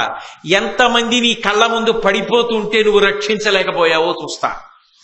అంపశయ్యి మీద అక్కడే ఉంటా. ఎందుకనంటే నేను పడిపోయినా నేను శరీరం వదలాలనుకునే వరకు వదలను, అన్నీ వింటూ ఉంటా. నువ్వు ఎంత పొడిచావో, పొడిచడం అంటే యుద్ధం, ఎంత యుద్ధం అదే మాట వాడారు కూడా కదూ, భారతంలోనే వాడారు. కాబట్టి నువ్వు ఎంత యుద్ధం చేస్తావో నాకు తెలియనిది కాదు. కాబట్టి ఇప్పుడు మాటలు ఎందుకు? ఎదర చర్యలే ఉన్నాయిగా, అప్పుడు లెక్క తేల్చుకుందాంలే. నిజానికి భీష్మ హృదయాన్ని పట్టుకుని ఉంటే కర్ణుడు ఇంత తొందరపడిపోయేవాడా అన్నది అనుమానం. ఎందుకంటే మళ్ళీ ఇంకొకసారి మాట్లాడతాడు భీష్ముడు కర్ణుడి గురించి. అప్పుడు కూడా చెప్తాడు కర్ణుడు ఎటువంటి వాడో చెప్తాడు. చెప్పినప్పుడు భీష్ముడికి నిజంగా పరమ తక్కువ చేసి కర్ణుడి గురించి మాట్లాడాలన్న ఉద్దేశ్యం లేదు అన్నది స్పష్టం అవుతుంది. తొందరపడిపోయి భీష్మాచార్యుల వారిని ఇన్ని నిందావాక్యములు పలికించాడు. అది తనకి అర్థమైన కారణము చేత, ఉన్న ఒత్తిడి చేత, తాను పొందిన అవస్థ చేత, ఇన్ని కారణముల చేత కర్ణుడు అలా తొందరపడిపోయాడు. ఆ స్థానంలో అంతకన్నా ఎవరైనా నిగ్రహించుకోగలరా అంటే అది వారి సమర్థత మీద ఆధారపడి ఉంటుంది. ఇన్ని మాటలని సరే, యుద్ధం ప్రారంభమైంది, యుద్ధం నడుస్తోంది. భీష్ముడు సర్వసైన్యాధిపత్యంలో ఉండగా కర్ణుడు యుద్ధం చెయ్యడు. ఈలోగా 10 రోజుల యుద్ధం తర్వాత భీష్మాచార్యుల వారు పడిపోయారు. పడిపోవడం అంటే శిఖండివి అడ్డుపెట్టి అర్జునుడు వేసిన బాణములకు అంపశయ్య మీద పడిపోయాడు ఆయన. ఇక యుద్ధం చెయ్యడు.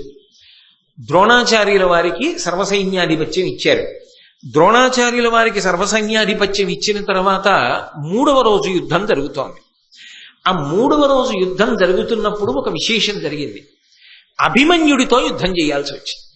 అర్జునుడితో కాదు, మీరు బాగా పట్టుకోవాలి. అర్జునుడితో కాదు, యుద్ధము అభిమన్యుడితో. అర్జునుడు యుద్ధం చేస్తున్నప్పుడు పక్కన ధర్మజ భీమ నకుల సహదేవులు ఉంటారు. అభిమన్యుడు యుద్ధం చేస్తున్నప్పుడు తండ్రి అర్జునుడు లేడు, ధర్మరాజు భీముడు నకులుడు సహదేవుడు లేరు. ఎందుకంటే సైంధవుడు అడ్డుపడ్డాడు. అటువంటప్పుడు యుద్ధం చేశాడు. అటువంటి యుద్ధంలో అభిమన్యుణ్ణి కర్ణుడు ఓడించాడా, పడగొట్టగలిగాడా? అదొక పెద్ద అగ్ని పరీక్షే కర్ణుడి జీవితానికి. ఎందుచేత అంటే మహాభారతాన్ని బాగా అధ్యయనం చేసినటువంటి పెద్దలు, దాన్ని సారాన్ని బాగా వంట పట్టించుకున్న పెద్దలు ఒక మాట అంటారు. అభిమన్యు అన్న పేరు రావడానికి కారణం ఏంటంటే శత్రువుల పట్ల అంత కోపంతో ఉంటాడు. అలాగే ఆయన తన పరాక్రమము తాను ప్రదర్శించేటప్పుడు అంత ఉత్సాహంగా ఉంటాడు. 2 గొప్ప లక్షణములు కలబోయబడినటువంటి వ్యక్తి కాబట్టి అభిమన్యు అని పేరు. మహాభారతంలో మీరు చాలా జాగ్రత్తగా పరిశీలనం చేస్తే ఒకే ఒక్క వ్యక్తి యందు మీకు ధర్మరాజు గారు, భీముడు, అర్జునుడు, నకులుడు, సహదేవుడు 5 యొక్క లక్షణములు కనపడడానికి అవకాశం ఉంటుంది. అభిమన్యుడు అయితే అక్కడ రక్త సంబంధం ఒకటి ఉంది. పెద్దనాన్నగారి పోలిక వచ్చింది, ఇంకో చిన్న పెద్దనాన్నగారి పోలిక వచ్చింది, భీముడి పోలిక, నాన్నగారి పోలిక వచ్చింది, బాబాయిల పోలిక వచ్చింది అనొచ్చు. కానీ ఒక అద్భుతమైన పోలిక ఇంకొకటి వచ్చింది ఆయనకి. ఎవరిది? ఎలా అవకాశం? కృష్ణ పరమాత్మ పోలిక వచ్చింది. ఎందుకో తెలుసా? మేనమామ. పిల్లలకి మేనమామ పోలికలు కాస్త తొందరగా వస్తాయంటారు. మేనమామల ముద్దు మేలైన ముద్దు, తాతలకు తా ముద్దు తాను అబ్బాయి అని మేనమామ పోలిక వచ్చింది. అందుకే అభిమన్యుడు అన్న మాట ఎన్నిటిని కలుపుకుంటుంది అంటే, ఆ అభిమన్యుడు ఒక్కడు ధైర్యంలో ధర్మరాజు అంటారు. ధైర్యము అంటే ఏదో యుద్ధానికి వెళ్ళిన ధైర్యం అనుకోకండి. ధర్మానుష్ఠానంలో, ధర్మాన్ని పట్టుకున్నప్పుడు వచ్చేటటువంటి ఒరిపిడిని తట్టుకోవడంలో ధర్మరాజు గారి పూనిక ఎటువంటిదో అభిమన్యుడి యొక్క పూనిక అటువంటిది. అది పెదనాన్నగారి నుంచి వచ్చింది. ఇంకా ఆయనకి భయంకరమైనటువంటి యుద్ధం చెయ్యడం, అది మామూలు యుద్ధం కాదు. ఇంకా 4వ వంతు సైన్యాన్ని ఒక పూటలో పడగొట్టాడు అభిమన్యుడు యుద్ధం చేసినప్పుడు. ద్రోణపర్వంలో అసలు అభిమన్యుడి యుద్ధం చదువుతుంటే, తిక్కరగారి ఆంధ్రీకరణ చదువుతుంటే ఆపి మధ్యలో పలహారం చేయడానికి కూడా వెళ్ళబుద్ధి.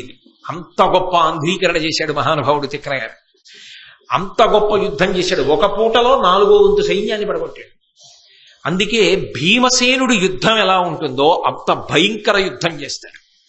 అందుకని చిన్న పెదనాన్నగారి పోలిక వచ్చింది, భీముడి పోలిక. మరి పెద్దనాన్నగారు ధర్మరాజు గారు, చిన్న పెదనాన్నగారు భీమసేనుడు. తండ్రి గారి పోలిక వచ్చింది. తండ్రి గారి పోలిక ఎక్కడి నుంచి వచ్చింది అంటే, రూపమునందు అర్జునుడి యొక్క రూపం ఎలా ఉంటుందో ముమ్మూర్తులా అలా ఉంటాడు. మరి తండ్రికి కొడుకు కదూ, అందుకని. పాండిత్యమునందు అర్జునుడికి ధనుర్వేదం ఎంత బాగా తెలుసో, అస్త్రశస్త్రములను ఎంత బాగా వాడతాడో అంత గొప్ప పాండిత్యం అభిమన్యుడికి వచ్చు. దానితో పాటుగా పరాక్రమమునందు విజృంభించి శత్రువుల్ని పడగొట్టడంలో, ఆ పరాక్రమమునందు ఈ 3టి యందు అర్జునుడి యొక్క పోలికొచ్చింది. వినయానికి మారుపేరుగా నకుల సహదేవుల యొక్క పోలికొచ్చింది, బాబాయిల పోలికొచ్చింది. ఇక పవిత్రమైనటువంటి హృదయంతో ఉండడంలో, ఎప్పుడు హృదయమునందు పవిత్రత చెక్కు చెదరకుండా ఉండడంలో మేనమావ పోలికొచ్చింది. అందుకే మహాభారతంలో అభిమన్యుడు ఒక పెద్ద మెరుపు. ఇన్ని పోలికలు ఉపపాండవుల్లో కూడా ఎవరికి రాలా. అసలు కృష్ణుడి పోలిక రావడానికి రక్త సంబంధం చెప్పవలసి వస్తే ఆ అధికారం ఉన్నవాడు ఈయనేగా. మేనమామ తొందరగా రావాలిగా, వచ్చింది కూడా. ఒక్కొక్కడికి మేనమామ పోలికి రాకపోవచ్చు, మేనమామ చాలా గొప్పవాడు అవ్వచ్చు, అయినా రావాలని ఉంది, అదే శాస్త్రం, ఆ మేనలుడికి తప్పకుండా వచ్చి ఉండాలని, రాకపోవచ్చు. కానీ ఈయనకి ఏమైందంటే అందరి ఉత్తమ గుణాలు పుచ్చుకున్నాడు, అందరి ఉత్తమ గుణాలు పుచ్చుకున్నాడు, అంత గొప్పవాడు. అటువంటి అభిమన్యుడు యుద్ధానికి వచ్చాడు. ఎందుకు వచ్చాడు? అది కూడా ఒక ఆశ్చర్యం. 3వ రోజు అర్జునుడు దూరంగా ఉన్నాడని తెలిసే పద్మవ్యూహాన్ని రచించాడు గురుడు ద్రోణాచార్యుల వారు. పద్మవ్యూహంలోకి ప్రవేశించడం ధర్మరాజుకి కాని, భీముడికి కాని, నకులుడికి కాని, సహదేవుడికి కాని ఎవ్వరికీ తెలియదు. అది తెలిసున్నది ఎవరికి? నలుగురికి తెలుసు. 1 శ్రీకృష్ణ పరమాత్మకి తెలుసు, 2 అర్జునుడికి తెలుసు, 3 కృష్ణుని యొక్క కుమారుడు ప్రద్యుమ్నుడికి తెలుసు, 4 అర్జునుడి దగ్గర ఉపదేశం పొందాడు కాబట్టి అభిమన్యుడికి తెలుసు. అభిమన్యుడు లోపలికి వెళ్ళగలడు కానీ బయటికి రావడం రాదు. ఎలా పద్మవ్యూహాన్ని భేదించడం? అర్జునుడు దూరంగా ఉన్నాడు యుద్ధంలో. అందుకని ధర్మరాజు అభిమన్యుడిని అడిగాడు, నాయనా నిన్ను పంపకూడదు పిల్లవాడివి, కానీ పద్మవ్యూహాన్ని భేదించగలవా అన్నాడు. అబ్బా పెద్దనాన్నగారు, ఎన్నాళ్లకండి ఇంత గొప్ప అవకాశం, ఇవాళ నా ప్రతాపం విని మా నాన్నగారు పొంగిపోవాలి, నా ప్రతాపం చూసి గురువు గారు పరవశించిపోవాలి ద్రోణాచార్యుల వారు, అలా యుద్ధం చేస్తా. బయటికి రావడం రాదు, కానీ లోపలికి వెళ్ళిన తర్వాత ఎందుకు రాను? పిరికితనం లేదు ఆయనకి, ఇంతమందిని పడగొట్టొస్తా, కాబట్టి పద్మవ్యూహాన్ని భేదిస్తానని బయలుదేరాడు. ఆయన పద్మవ్యూహంలోకి వెళ్లే ముందు ధర్మరాజు గారు ఏమనుకున్నాడంటే, నేను భీముడు, నకులుడు, సహదేవుడు వెంట ఉంటాం కాబట్టి పిల్లవాడికి ఆపద రాదనుకున్నాడు. కానీ సైంధవుడు అడ్డుపడ్డాడు, వీళ్ళు 4 రాలేకపోయారు. కానీ చిత్సరపిడుగై ఆ రోజున అభిమన్యుడు భయంకరమైనటువంటి యుద్ధం చేశాడు. ఆ యుద్ధంలో అభిమన్యుడిని పడగొట్టాలి అని చెప్పి కర్ణుడు ఎదురొచ్చాడు. అభిమన్యుడు నవ్వి ప్రయోగించినటువంటి ఒక బాణం శరీరాన్ని తూట్లు పొడుస్తూ యువతల వైపు నుంచి దిగి అవతల వైపు నుంచి బయటికి వచ్చి భూమిలో దిగింది. అటువంటి బాణం వేశాడు. కర్ణుడు అభిమన్యుడికి ఎదురు నిలబడలేక యుద్ధభూమిని విడిచిపెట్టి పారిపోయాడు. ద్రోణుడు అన్న మాటకు అబద్ధం ఎక్కడుంది? యుద్ధభూమిని విడిచిపెట్టి పారిపోయాడు. భీష్ముడు అన్న మాటకి దోషం ఎక్కడుంది? ఎందుకని అంటే ఉండవలసినటువంటి రక్షణ, ఉండవలసినటువంటి అస్త్రశక్తి లోపించాయి కర్ణుని యందు. అభిమన్యుణ్ణే నెగ్గలేనివాడు అర్జునుణ్ణి ఎక్కడ దిగుతాడు? అదొక అగ్ని పరీక్ష ఆయన జీవితంలో.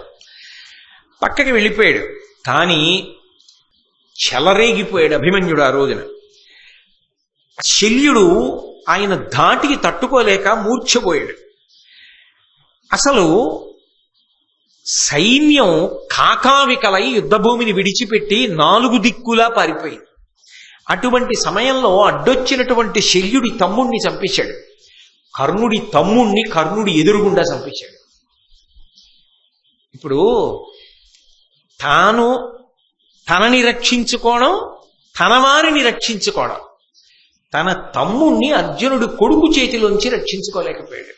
అభిమన్యుడు చంపేశాడు కర్ణుడి తమ్ముడిని, కర్ణుడి కంటే ఎదురుగుండాలి. కర్ణుడి తమ్ముడు చచ్చిపోయాడు. వసాతిరాజు అనబడేటటువంటి ఆయన్ని చంపాడు. దుర్యోధనుడి కొడుకు లక్ష్మణ కుమారుణ్ణి చంపాడు. ఎవరు? ఒక్కడే. ఇంతమంది వైరివీరులు ఒక్క అభిమన్యుడే యుద్ధం చేస్తున్నాడు. 4వ వంతు సైన్యాన్ని చంపేశాడు. చంపి చిత్సరపిడుగై యుద్ధం చేస్తున్నాడు. చిట్ట చివరికి బృహద్బలుడు అనబడేటటువంటి రాజుతో యుద్ధం జరిగింది. ఆ బృహద్బలుణ్ణి చంపాడు. ఇక ఈయన్ని ఆపడం ఎవరికి సాధ్యం కాదు అని అనుమానం వచ్చింది. కర్ణుడు వచ్చాడు యుద్ధానికి మళ్ళీ, 2వ మాట.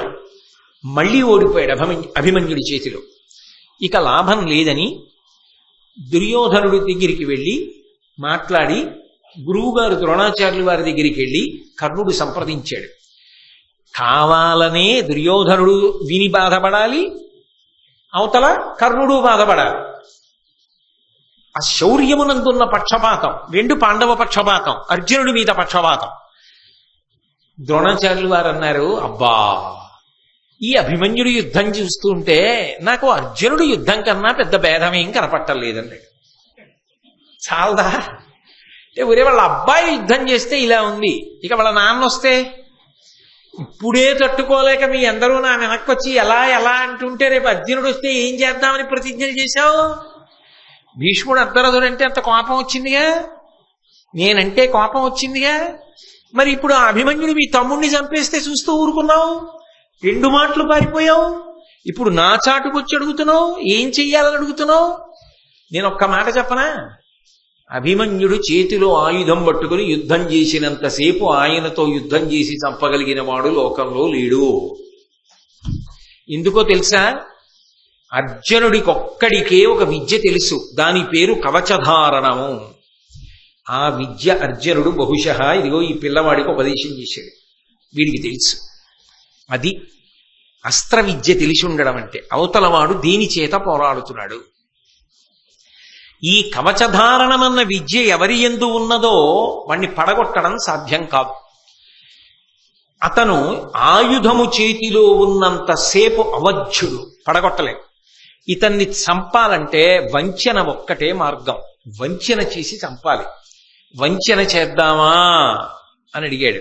అందరికన్నా ముందుకు వచ్చినవాడు కర్ణుడే. తిలాపాపం తలా పిడికెడు. మత్స పడిందా లేదా?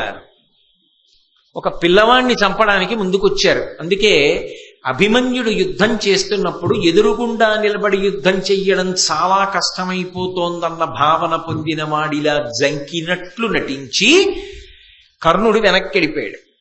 అభిమన్యుడికి వెనక్కి వెళ్ళిపోయాడు కాబట్టి వెనక నుంచి బాణం వెయ్యడు అన్న ఉద్దేశ్యంతో కర్ణుడు వెళ్ళిపోయాడు అని చెప్పి అభిమన్యుడు ఊరుకున్నాడు కర్ణుడి విషయాన్ని. కానీ ద్రోణుడు అప్పటికే అందరూ కలిపి యుద్ధనీతిని తప్పి మట్టు పెట్టేయాలి. తప్పదు, పిల్లవాడని చూస్తే చిన్న అగ్నిహోత్రమే కదా అని ఊరుకుంటే. మురుసలి ఇంటి దీపమని ముద్దుడు మూర్ఖుడు కాడు అంటారు. మా ఇంటి దీపం ఎంత బాగా వెలుగుతోందో అని ముద్దెట్టుకుంటే మూతి కాలుతుంది. చిన్న పిల్లాడే కదా ఎంత బాగా యుద్ధం చేస్తున్నాడు అంటే చిన్న మంట పెద్ద దావాగ్ని అవుతుంది. ఇప్పటికే ఆపలేకపోతున్నాం, వీడిని మట్టు పెట్టవలసింది. వంచన చేత చంపాలి. ఒకరు నియమాలు అంటే కుదరదు, అందరం కలిసి బాణం వేసి చంపేయాలి. దానికి ముందు పునాది వేసినవాడు కర్ణుడు. అందుకే అభిమన్యుడి వెనక్కి వెళ్ళాడు. వెనక్కి వెళ్ళి వెనక నుంచి బాణం వేసి అభిమన్యుడి చేతిలో ఉన్నటువంటి ధనస్సు ముక్కలైపోయేటట్టుగా చేశాడు. ఎప్పుడైతే విల్లు విరిగిపోయిందో అభిమన్యుడు ఇంకొక విల్లు అందుకోవడానికి అవకాశం ఇవ్వాల. అందరూ కలిపి చుట్టుముట్టేశారు. చుట్టుముట్టి ద్రోణాచార్యుల వారు గుర్రాలు పడగొట్టేశాడు, కృపాచార్యుల వారు సారథిని పడగొట్టేశాడు. శకుని, కృతవర్మ, శల్యుడు, బాహ్లికుడు, అశ్వత్థామ వీళ్ళు గుండ్రంగా చుట్టుముట్టి అందరూ కలిపి బాణాలు వేసేశారు. వేసేసేటప్పటికి రథంలోంచి కింద పడిపోయాడు. కింద పడిపోతే ఆయన ఏం ఊరుకోలేదు. కత్తి పటకా చేతిలో పట్టుకుని పలకాను ఈ రెండిటితోటి ఆయన ఆకాశానికి ఎగిరాడు. ఎగిరి ఎవరి మీద పడతాడో ఇప్పుడు ఆ కత్తి అట్టుకుని అందరూ హడిలిపోయారు.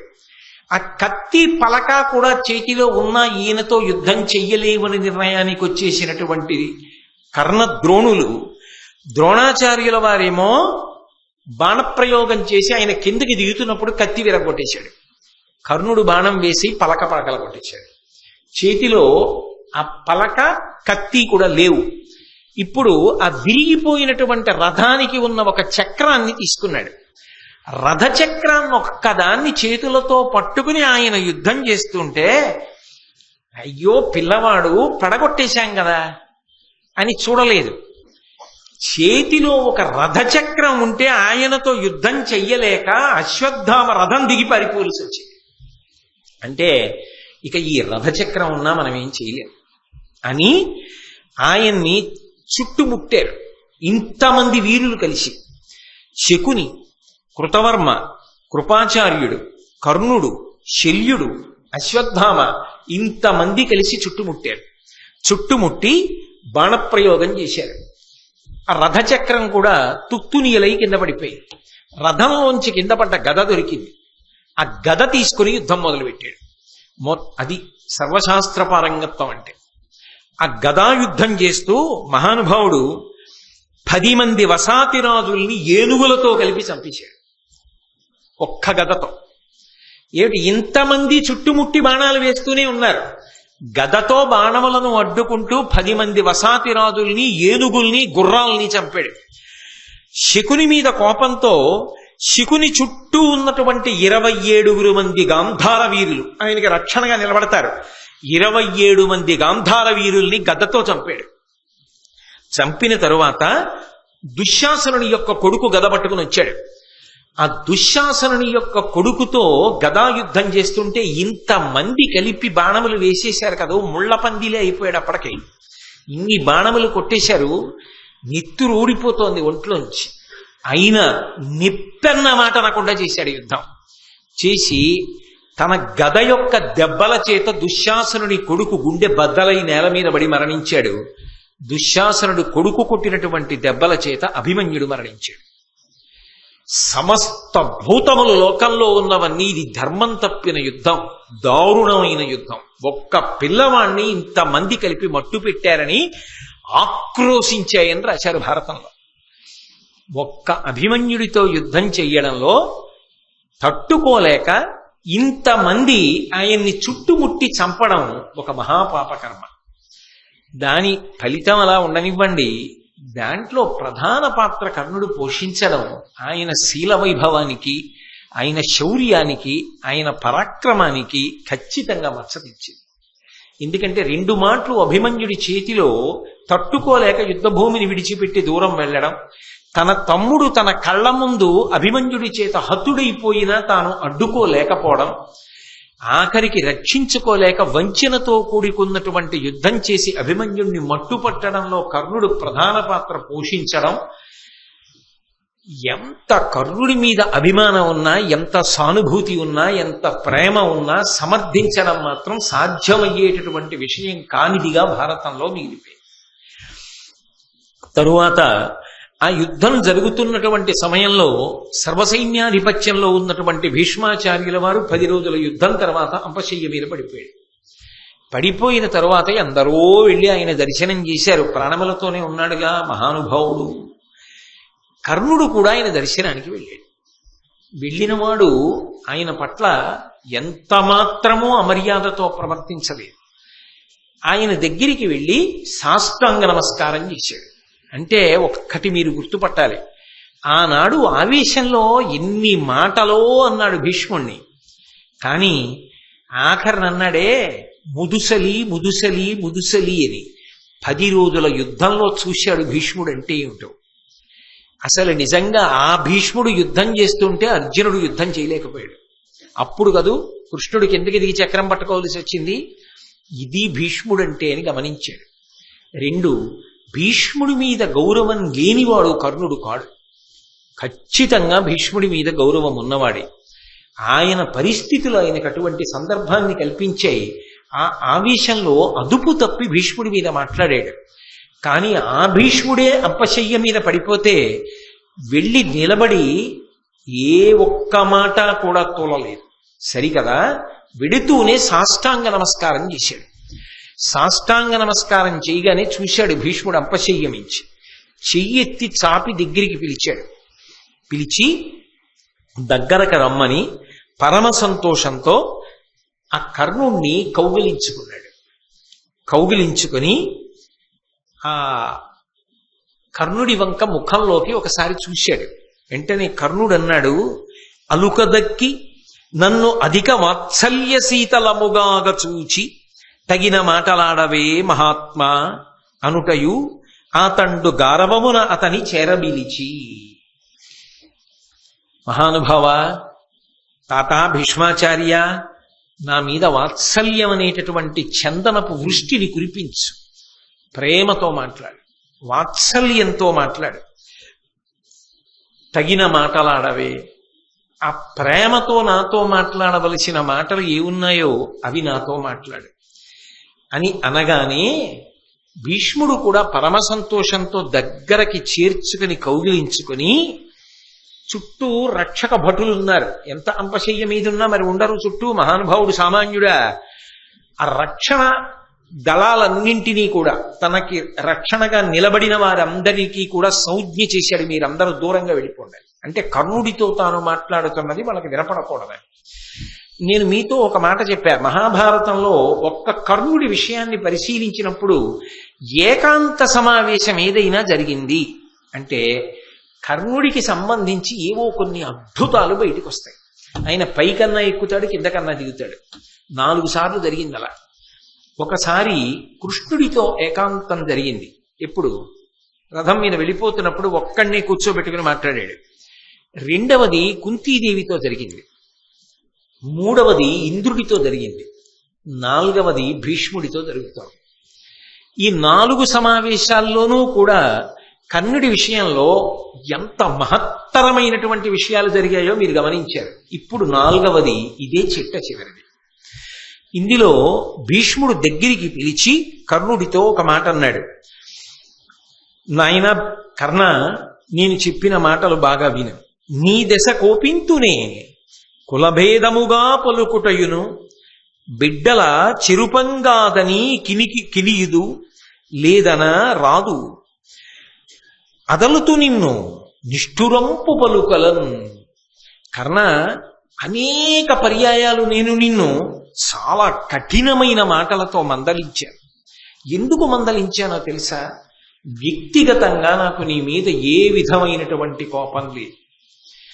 ఏ కోపం లేకపోయినా నీ పట్ల నేను కఠినమైన మాటలు మాట్లాడడానికి కారణం ఉన్నది.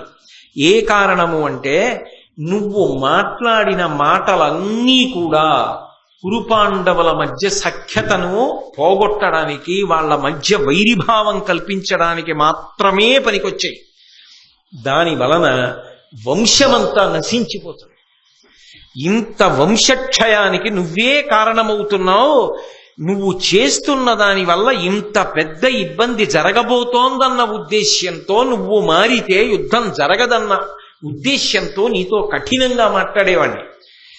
ఆ ఒక్క మాట తీరుకి నీతో అలా మాట్లాడాను తప్ప నిజానికి వ్యక్తిగతంగా నాకు నీ మీద ఏ విధమైన కోపం లేదు.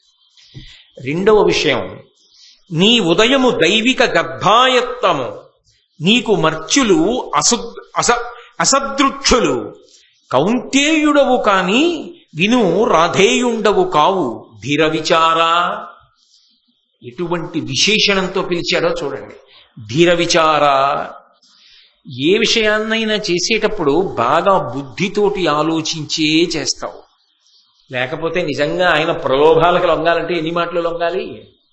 బుద్ధితో విచారించి నిర్ణయించుకోగలిగినటువంటి శక్తి కలిగిన వాడా. నీ ఉదయము దైవిక గర్భాయత్తము, యథార్థమునకు నువ్వు దైవాంశయందు వచ్చినటువంటి వాడివి. సూర్యుని యొక్క అనుగ్రహ శక్తి చేత ఈ లోకంలోకి వచ్చావు. నీకు మర్చులు అసదృక్షులు. ఇక్కడ చెప్తున్నాడు, తనని తక్కువ చేశాడు అని అనుకున్నాడు కర్ణుడు. కానీ అసలు భీష్ముడి హృదయంలో కర్ణుడు ఎవరో ఇక్కడ చెప్తున్నాడు. అర్జునుడి విషయంలో పోల్చాడు అంతే తప్ప అసలు కేవలము యుద్ధానికి కొరగాని వాడన్న భావన భీష్ముని యందు లేదనడానికి ఇది ప్రబల ఉదాహరణ భారతంలో. అందుకే నీకు మర్చ్యులు అంటే మనుష్య కోటి. ఈ మనుష్యులు ఎవరైతే ఉన్నారో వీళ్ళందరూ కూడా అసదృక్షులు. అసలు నీ వంక చూడడానికి కూడా సరిపోరు, అంత గొప్పవాడే. కానీ నాయనా, నువ్వు అధర్మపక్షం వైపుకున్నావు.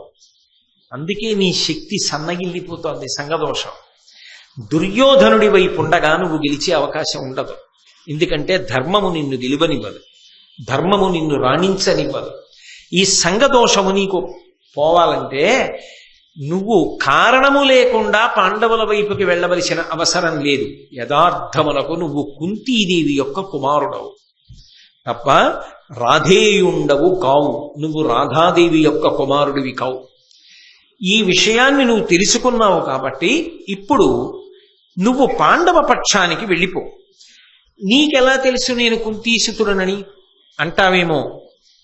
నాకు ఎప్పుడో పూర్వమే త్రికాలజ్ఞుడైనటువంటి వ్యాస మహర్షి చెప్పారు, కర్ణుడు యథార్థమునకు అధిరథునకు రాధాదేవికి జన్మించిన వాడు కాదు. ఆయన కుంతిదేవి యొక్క కుమారుడు, పాండురాజుకి ధర్మరీత్యా పెద్ద కొడుకు అవుతాడు అని చెప్పాడు. అందుకు తెలుసు నాకు నీ జనన రహస్యం. కాబట్టి కౌంతేయుడు కనుక పాండవుల వైపుకు వెళ్ళిపో. ధర్మము నీకు అక్కరకొచ్చిందా? ఆ విషయం కానీ నువ్వు మనసులో రూఢము చేసుకున్నావా, నువ్వు నిష్కారణంగా పడిపోవలసినటువంటి అగత్యము నీకుండదు. అంటే ఇప్పుడు ఇంకొక విషయం కూడా ఈ ఏకాంత సమావేశంలో బయటికి వచ్చింది. కర్ణుడి యొక్క జనన రహస్యము తెలిసి చెప్పని వాళ్ళల్లో భీష్మాచార్యుల వారు కూడా ఉన్నారు కదా. భీష్ముడికి తెలుసు. భీష్ముడు ఎందుకు చెప్పలేదు అంటే యథార్థమునకు భీష్ముడికి కూడా తెలుసు యుద్ధం జరిగి తీరుతుంది. ఎందుకు తెలుసు అంటే కర్ణుడు అక్కడ ఉండి కొంత పాత్ర పోషిస్తున్నమాట నిజమే, కానీ ప్రధానము దుర్యోధనుడి యొక్క మౌఢ్యం. అందుకే సూదిమనమోపినంత రాజ్యం కూడా ఇవ్వనన్నాడు.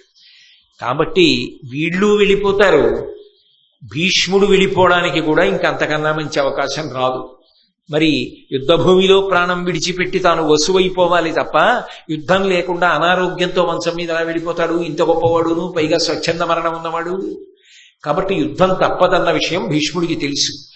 2, యుద్ధం తప్పనప్పుడు దుర్యోధనుడిని ఇంత నమ్ముకున్న కర్ణుడు దుర్యోధనుడి వైపే ఉంటాడని తెలుసు.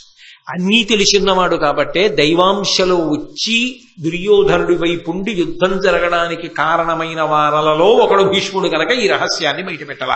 అది దైవ ప్రణాళిక అని అనవలసి ఉంటుంది. కాబట్టి నాకు తెలుసు అన్న విషయం అంపశయ్య మీద ఉండి చెప్పాడు. చెప్పినప్పుడు ఆయన ఎంత మనసు విప్పి మాట్లాడాడో కర్ణుడు కూడా భీష్ముడి దగ్గర మహాభారతం మొత్తం మీద ఇప్పుడే మనసు విప్పి మాట్లాడాడు. మళ్ళీ కర్ణుడి శీల వైభవం అంతా బయటికి వచ్చేది ఎప్పుడు అంటే ఇటువంటి ఏకాంత సమావేశాల్లోనే బయటికి వస్తుంది. ఎందుకంటే ఏకాంతంలో బయటికి రావడానికి కారణం ఆయనకి చెప్పుకునే అవకాశం లేకపోవడం. నేను మీతో మనవి చేసి అయితే పూర్వం దాన్ని బాగా విశ్లేషణ చేసి ఉన్నాను. మీ అందరూ పట్టుకున్నవారు ప్రాజ్ఞులు పునః దాన్ని చెప్పక్కర్లేదు. అందుకని కర్ణుడు జవాబు చెప్తూ అన్నాడు, కౌంతేయుండనగుదు ఇది ఎంతయు తొల్లియును వింటి ఆర్యులచే ఇట్లింతయు ఎరిగినన్ కుంతీ సంతానముతోడి పొత్తు సనుగునే నాకు. తాత నాకు కూడా తెలుసు, నేను విన్నాను పెద్దల వలన. నేను కుంతీ కుమారుడనే కాని యథార్థమునకు రాధాదేవి కుమారుడను కానన్న విషయం నాకు తెలుసు. కానీ లోకంలో రాధేయుడుగానే పెరిగాను.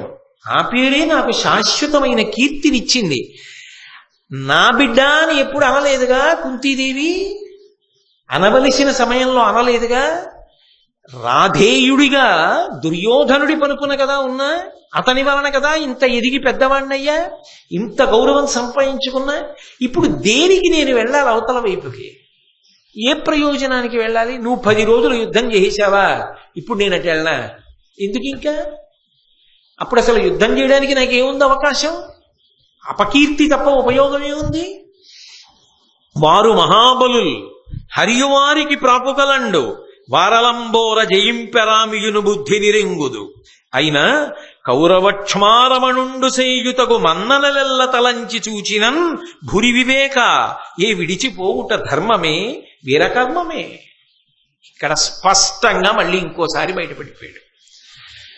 ఓ తాత, నాకు బాగా తెలుసు వారు మహాబలుల్, పాండవులు మహాబలవంతులన్న విషయం నాకు స్పష్టంగా తెలుసు. హరియువారికి ప్రాపుగలండు, సాక్షాత్ శ్రీమన్నారాయణుడే వారి పక్కన ఉన్నాడన్నది కూడా నాకు తెలుసు. ధర్మమటుందని కూడా నాకు తెలుసు. వారలంబోర జయింపరామియును బుద్ధి నిరింగుదు, యుద్ధంలో వాళ్ళని గెలవమని కూడా నాకు తెలుసు. వాళ్ళ ముందు మేమందరం పడిపోతామని కూడా నాకు తెలుసు తాత. అయినా కానీ కౌరవక్ష్మారమణుండు చేయుతగు మన్ననలెల్ల తలంచి చూచినన్. ఇంతకాలం దుర్యోధనుడి అన్నం తిన్నానే, ఎన్ని గౌరవాలు చేశాడు, ఎంత రాచపదవి కట్టపెట్టాడు, ఎంత దగ్గరికి తీసుకున్నాడు, ఎంత నాతో ఆలోచించి నిర్ణయాలు చేశాడు, నా మీద ఎన్ని ఆశలు పెట్టుకున్నాడు. ఇప్పుడు వదిలేసి కొత్త కీర్తి ఏం గణించను? ఎందుకు ఇంకా? చెయ్యి దాటిపోయింది.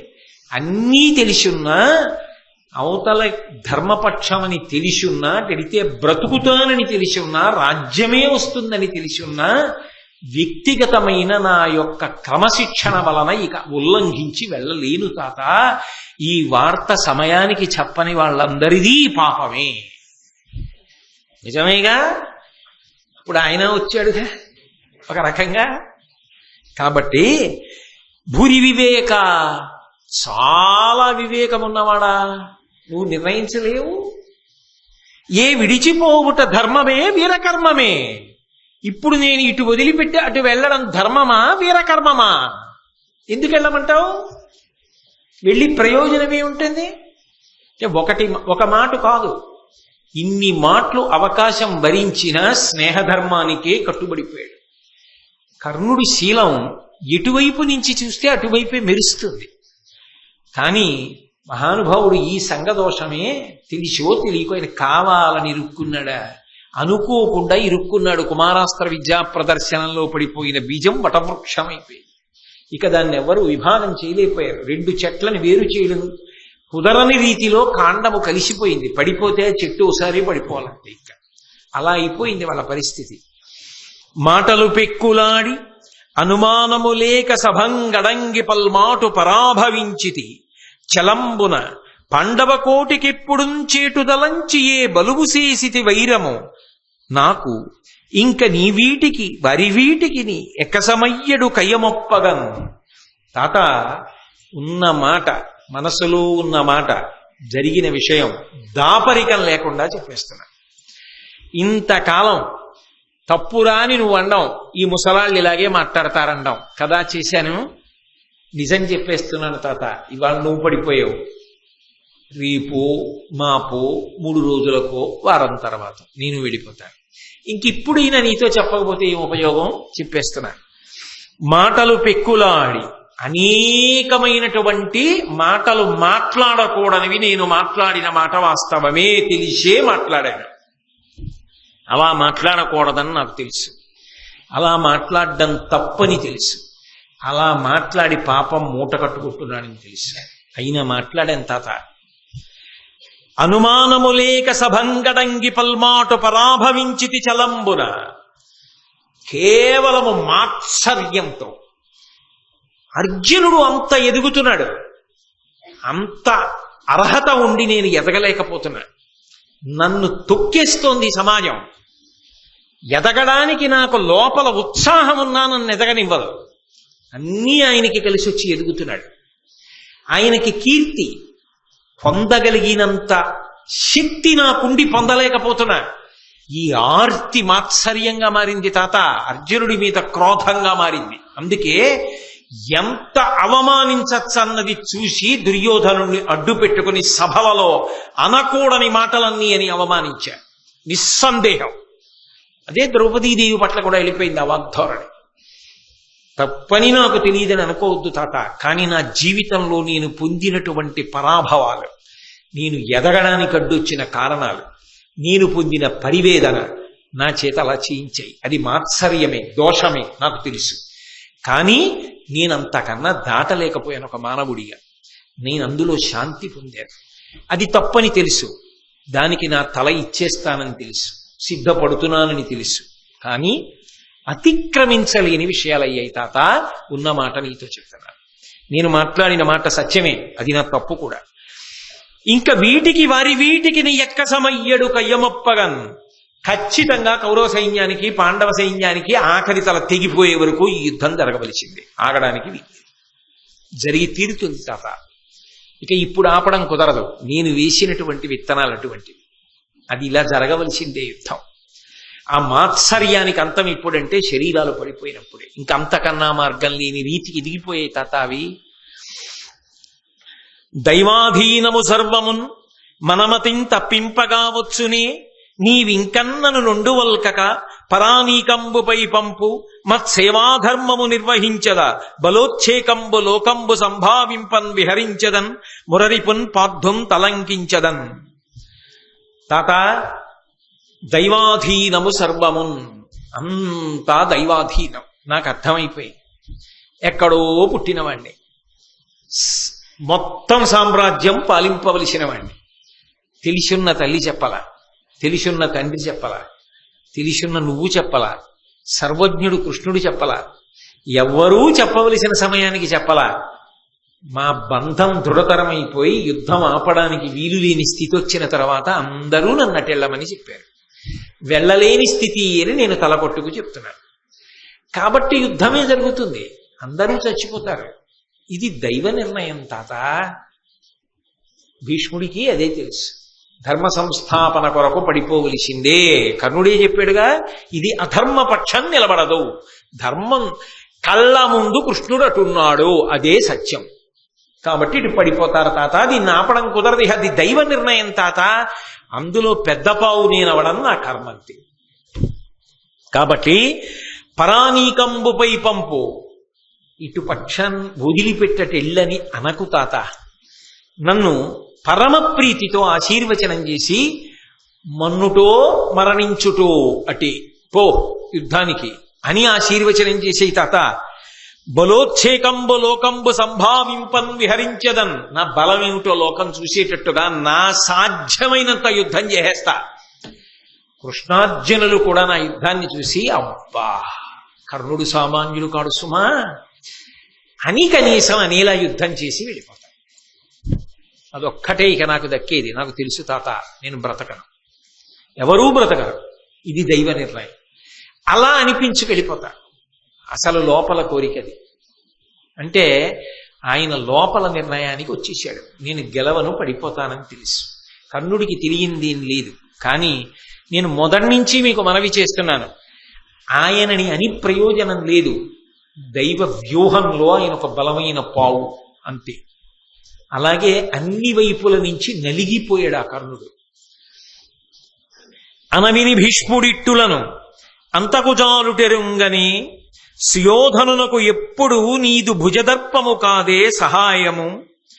ఎద్ది అతనికి ప్రియంబు దానిని ఉదాత్తమతింతగా నచరింపు నీ మనమున సంతసిల్లు అనుమానము దక్కుమనుజ్ఞయిచితిన్.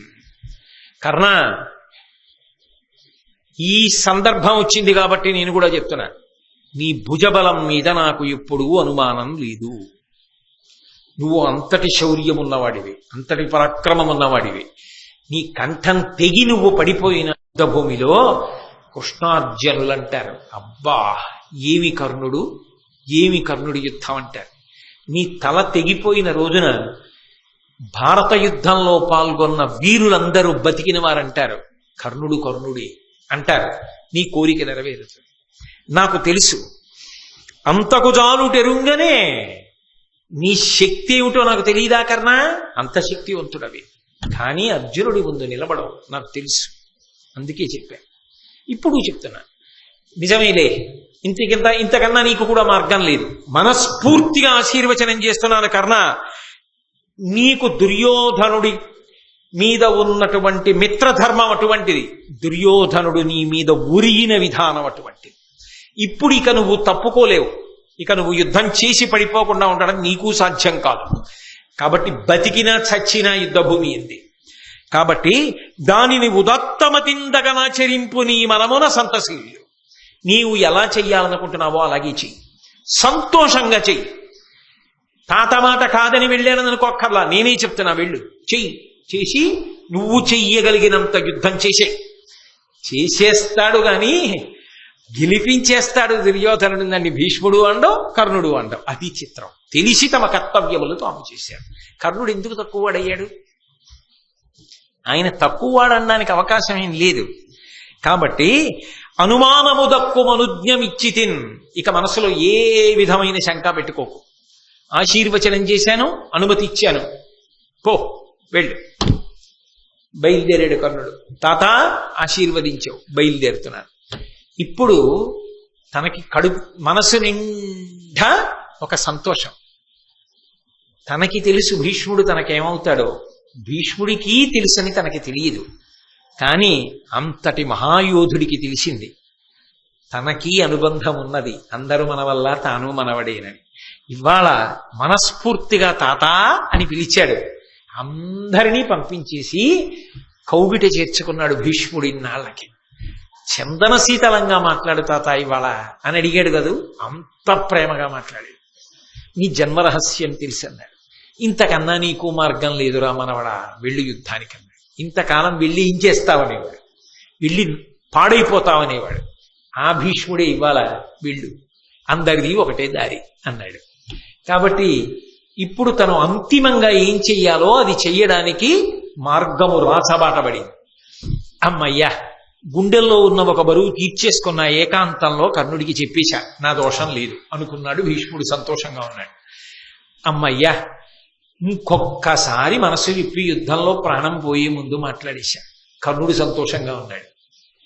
ఇంత సంతోషంగా ఉన్నాడు, యుద్ధంలో గెలుస్తాడని దుర్యోధనుడు సంతోషంగా ఉన్నాడు. అందరూ సంతోషంగా ఉన్న తర్వాత ఇంకా యుద్ధం వైపుకు మనం ఎందుకు, మళ్ళీ రేపు 7ంటికి కలుసుకున్నప్పుడు మిగిలిన విషయాన్ని పరిశీలన చేద్దాం.